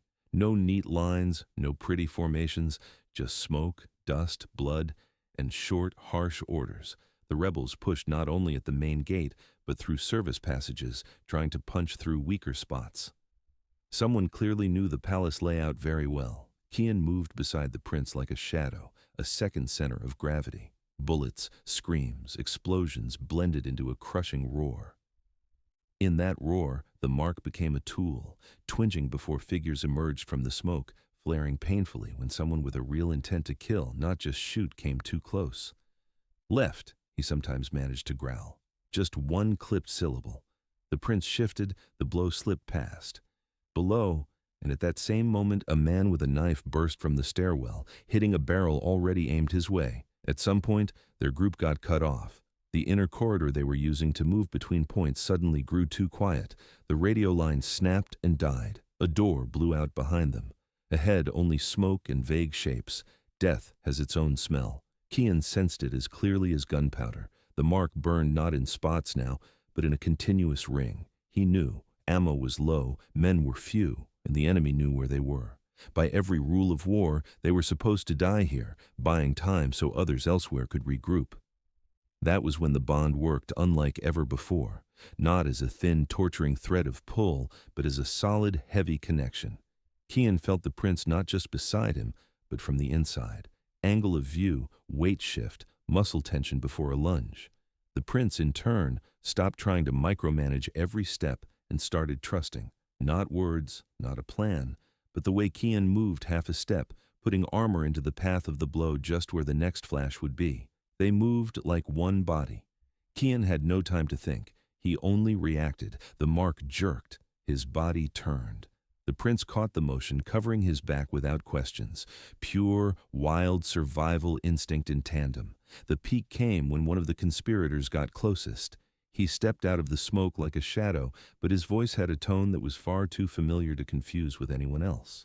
A former high-ranking officer, often seen in palace corridors, whose reports had recently lain on the prince's desk. There was no doubt in his scent now, no hesitation, only fanatical resolve. He wasn't holding a regular gun, a small but heavy device with wires trailing from it. Kian had seen such things only in schematics. A remote charge designed not to punch a hole, but to take out an entire section of wall, and it wasn't aimed just in the prince's direction. Its line matched exactly where the wing began, that currently sheltered children, Omegas, all those official reports labeled persons requiring special protection. The officer shouted about justice, the bloody air, the need to break the chain. To the crowd, his words might have sounded like a cry for freedom. To Kian, they echoed the same way a patrolman's voice had once sounded when he'd beaten a boy for stealing bread. Narrow, blind violence, wrapped in its own righteousness. Time stretched again. Kian measured the distance and knew he was too far. If he simply rushed in and tried to knock the device away, it would go off too close.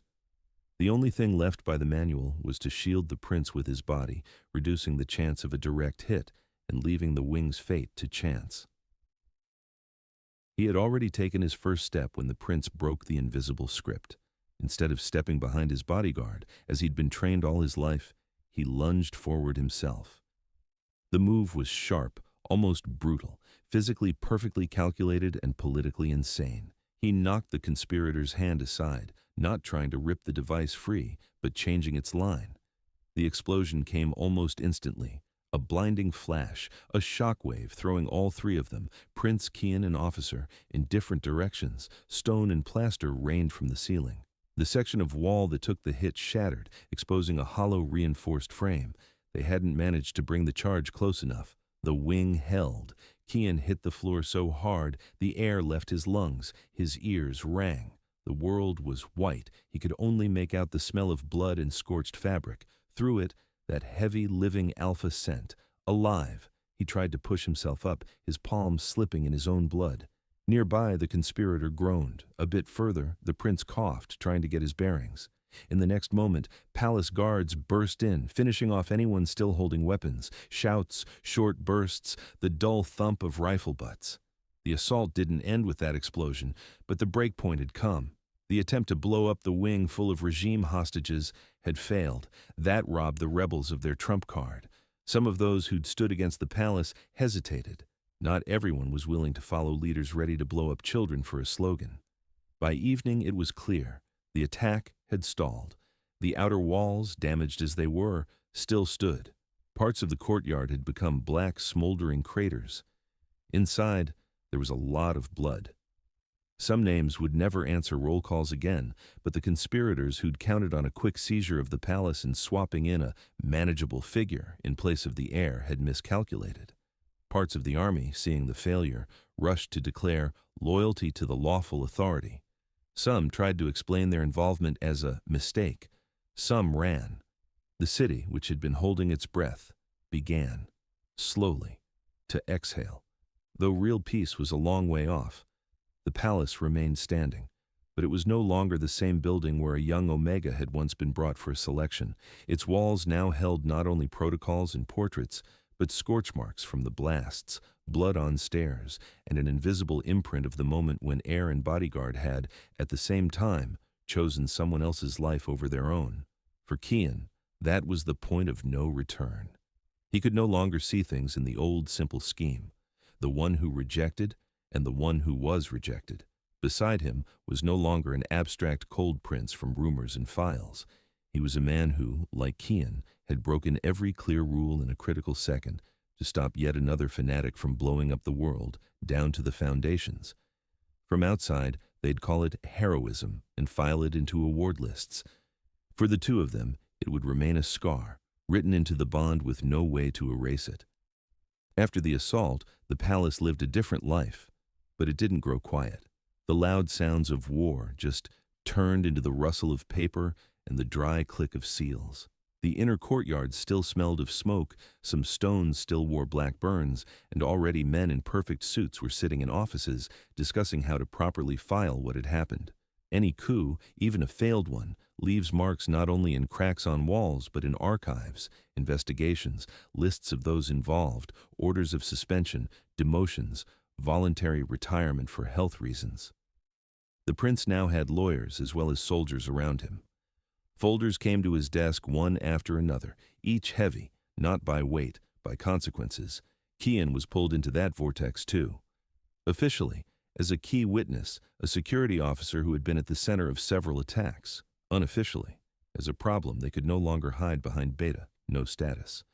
For the first few days they barely let him leave the palace. Not out of fear he'd run, but because too many people wanted answers. He was called to commissions where military and civilians sat together.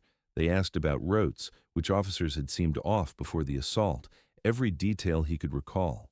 Once someone even asked a question that never made it into any record. Didn't he think the prince had taken too many risks for a man in his position? He answered honestly, he took risks as a person, not as a title. No one wrote that line down, but it hung in the air like a small crack in the familiar picture of the cruel air. At the same time, other work was underway, not about the past, about the future. The prince, still not fully recovered physically, was already sitting over a draft that had a boring formal name, Internal Code of the Royal Service. In reality, it was a blow to everything the old system stood on. The pages contained words palace documents had never held before. Consent, right to refuse, prohibition. For omegas and betas in the guard, it looked almost fantastical. A clear refusal of forced hormone regimes, compulsory sedatives, hidden contracts that turned a person into a consumable line item. The prince didn't work on this alone. Meetings took place in a small room without portraits, where he gathered a few people he trusted. A lawyer who looked far too tired for his age, a commander who'd lost half his unit in the assault, and Kian, who at first felt out of place there. Not an advisor, not a lawyer, just someone who knew far too well what happens when such codes don't exist. They brought him in without fanfare. The prince simply nodded toward a chair and slid a thin folder his way. "Take a look," he said shortly. Kian read slowly. Every word echoed with memory. The paragraph banning Omega confinement in medical blocks without signed consent dragged border camps back into his mind. The point about Betas' right to proper rest pulled up faces in the training halls, men collapsing while officers argued about material endurance. Sometimes Kian lifted his eyes and quietly, almost uncertainly, said, "Here, this won't be enough. They'll find loopholes." And the lawyer, without asking needless questions, rewrote the phrasing, making it tighter. Other times he'd stop them when a line came out too broad and risked choking those they were trying to protect. The old houses pushed back, even if they didn't shout in public. Servants whispered in corridors. A few aristocrats let slip remarks about undermining tradition. But after the assault, they had too little moral weight to openly oppose a document presented as a lesson learned from a near tragedy. The code wasn't law yet, but inside the palace it applied immediately. That alone changed the air. Omegas in uniform stopped vanishing for days after shifts. Betas used to silently enduring finally got functioning complaint channels, ones that did more than collect dust.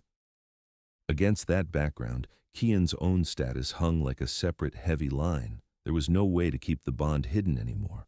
What had happened at the plant, in the corridors during the assault, on the walls, too many eyes and noses had seen and sensed it.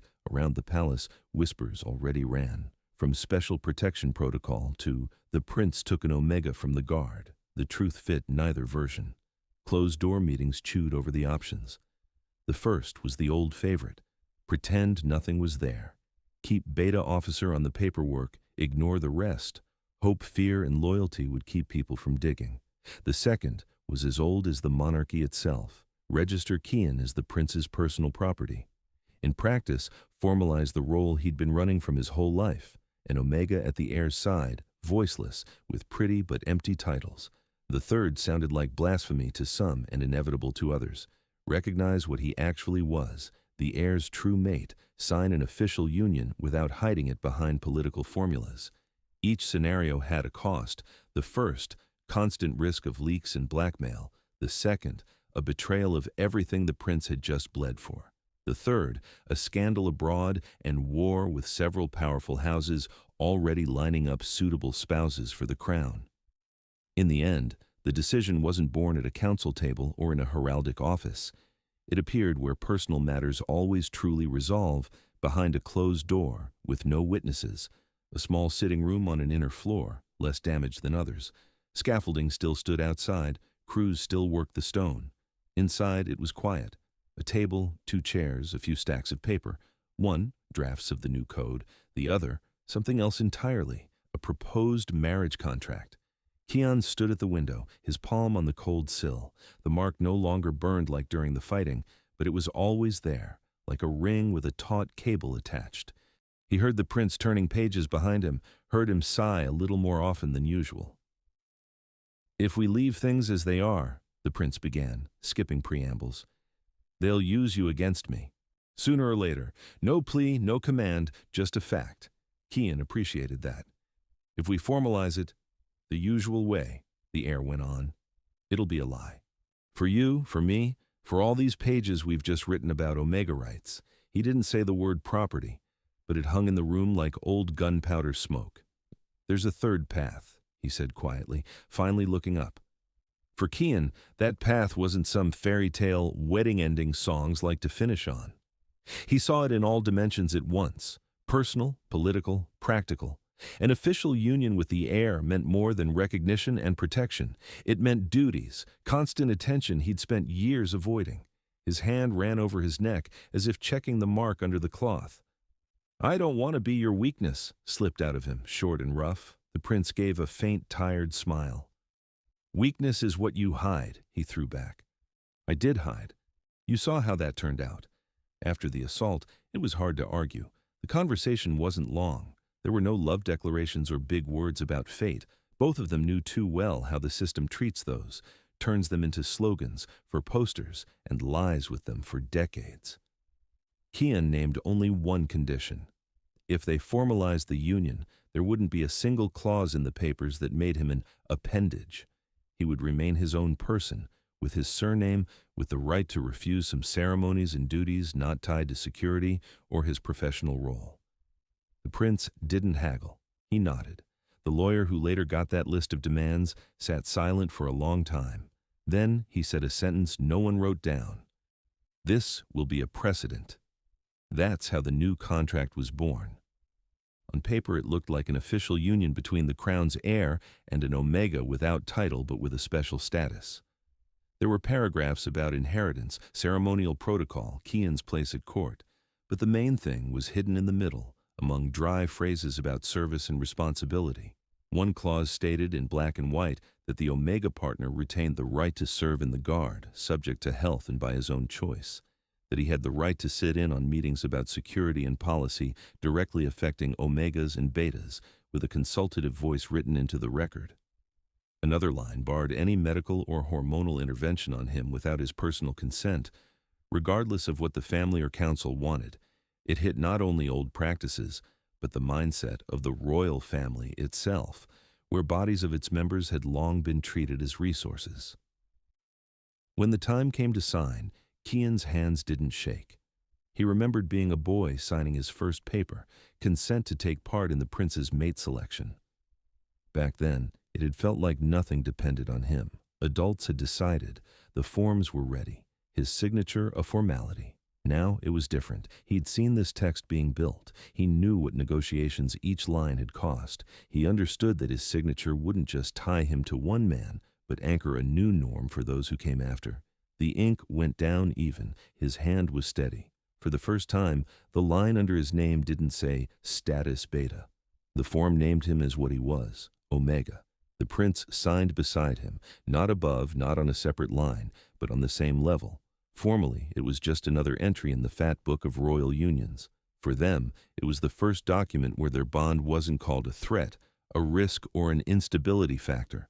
It was accounted for, respected, not given magical meaning, not ignored, After any coup comes the age of paperwork. Most of it will be forgotten. Some will gather dust until the next regime burns the archives. But one of those thin, unadorned files will remain the moment when two people, both broken by the same system, signed something that didn't turn them into tools, but recognized them as human. Time after the assault didn't start with fanfares. It dragged thick and slow, as if the country was relearning how to breathe. First, they counted wounded and dead, then traitors and allies, then money. Never enough. Only after that did someone notice. The palace walls no longer screamed. Scars on stone were plastered over, burned patches replaced with fresh slabs. Stairs shined again. Carpets lay in straight lines. To an outsider, the palace looked almost as grand as before. Almost Kian felt it every time underfoot, where a board creaked differently, where stone answered with a hollow echo, places where the blast wave had once punched through. The city changed too. Barricades came down, cafes and shops opened where makeshift checkpoints had been, posters with caricatures of the prince washed away in the rain, but his name still sounded in people's mouths with many shades. To some, he remained cruel. To others, the one who hadn't let the rebels turn the capital into a slaughterhouse. Most people lived between those poles, as they always do, judging the crown by bread prices and how safe it felt to let their kids go round the corner. The real shifts happened where cameras didn't go. In places where problem omegas had once been held, new buildings went up. Low, bright blocks with wide doors and windows without bars. They called them support centers. The name sounded soft, almost unstate-like, but the code behind them was hard. They were staffed by people the system had once broken itself. Omegas from closed medical units. Betas who'd spent their lives as disposable class in security and service, a few alphas who had lost too much to the old ways. On security inspections, Kian sometimes visited such places. He stepped into the lobby, listening to breathing, voices, smells.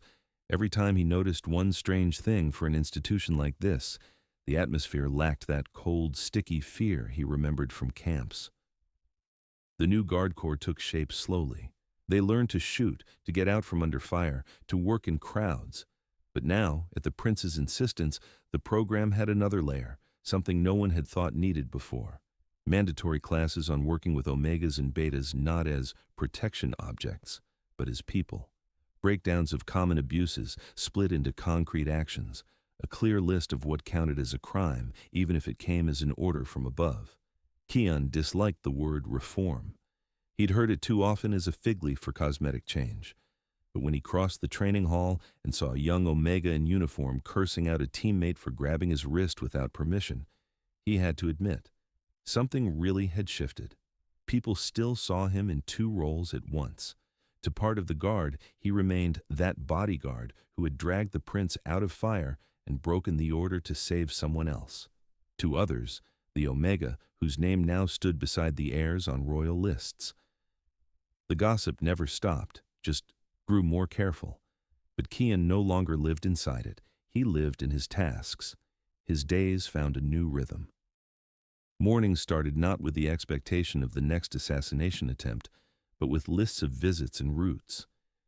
He sat in meetings where they discussed not only how many posts to put up, but how to keep a prince's visit to a support center from becoming a parade and a trauma for its patients. He checked inner corridor security, made sure no one forgot the new rules on dealing with omegas. Sometimes his presence alone was enough to change the tone of a conversation. His private life didn't suddenly smooth out. A contract on paper didn't rewrite their natures.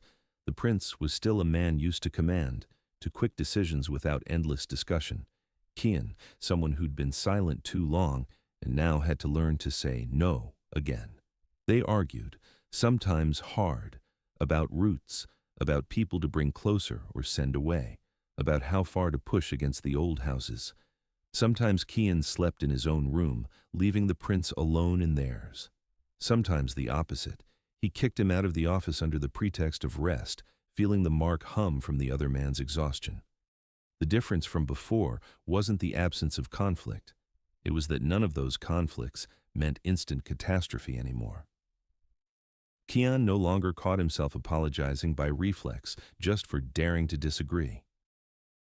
He saw the prince clench his jaw when he heard that unfamiliar, "I'm against it," and then, some time later, come back to the topic already taking Kian's position into account. Not always agreeing, but factoring it in. The throne that he now, according to protocol, officially escorted had stopped being a symbol of a cage for Kian. At first, he moved around the throne room carefully, feeling the weight of other people's expectations on his back.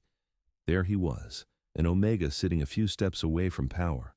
But over time, the hall turned into just another working space. Ceremonies were held here, envoys were received here, speeches were made here. And beyond this gilded space, life went on without gold leaf. He watched the prince change the very structure of rule. Not through revolution. The country had already had one, and it had cost too much. But through a series of stubborn, sometimes almost comically pedantic steps. Yet another strict protocol for inspecting the camps. A new commission that always included Omegas and Betas with real experience, not just respected experts. The shutdown of several profitable but destructive programs where Omegas were listed as raw material. Every such step irritated those who were used to treating people as a resource. But behind him stood the assault, the blood, the lived-through conspiracy. And beside him stood the man whose body that conspiracy had left an invisible but permanent mark on. So the resistance ran into a solid wall where the personal and the political were woven too tightly together to be pulled apart again. Sometimes in the evenings, when the palace quieted and the corridors were filled only with the footsteps of the late watch, they slipped away into a wing not marked on any official tour map. There was a narrow terrace there, with a view not of the ceremonial square with its monuments, but of the chaotic living pattern of rooftops. Smoke from chimneys, laundry on lines, pale squares of windows. Kian liked to sit on the cold stone of the balustrade, feeling on his shoulder the light weight of his partner's fingers, holding him more out of habit than out of real necessity. The city rumbled below.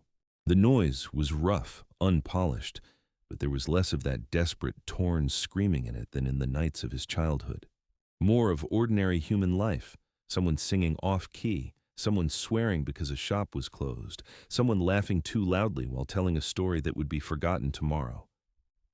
Sometimes, listening to that backdrop, he couldn't help returning to the first points of his own biography, to the selection hall where he'd stood with his eyes down while the mark on his neck burned too bright, to the cheap bunks in donor centers where he'd sold his blood to survive one more winter, to the palace corridors where they had led him along like unwanted baggage after the word rejected. Between that boy and this man, who could now sit calmly at a height without fearing being pushed off on a whim, lay a long, heavy line. On it, there were poisons in a glass and grenades under car wheels, the whispers of advisors entering his name into the risk column, and the chill of medical protocols where his life had been weighed out in percentages. And on that same line were other points, his own "I'll stay," said not under orders and not under duress, his signature under a contract where, for the first time, he wasn't an object but a party. The mark on his neck was no longer a curse or a sacred sign for him. Just a trace that ached in damp weather and sometimes pulsed warmly when his partner pushed back from the chair too sharply after a long day.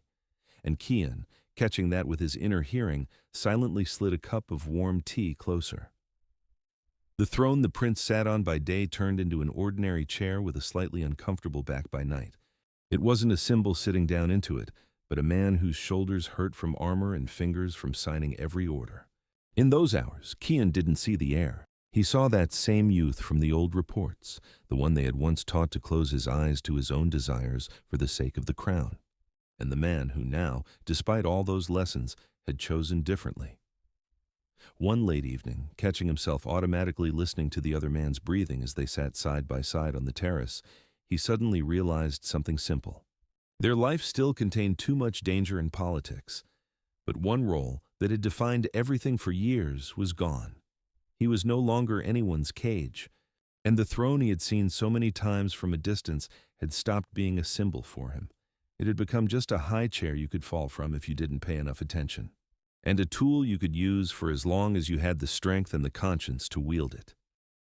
If you've listened to this story all the way to the end, thank you. Tell me in the comments which moment hit you hardest. The first rejection of the mark, the flare in the clinic, the storming of the palace, or the new contract. Don't forget to subscribe to BL Story of Love and turn on notifications so you don't miss the next forbidden BL story.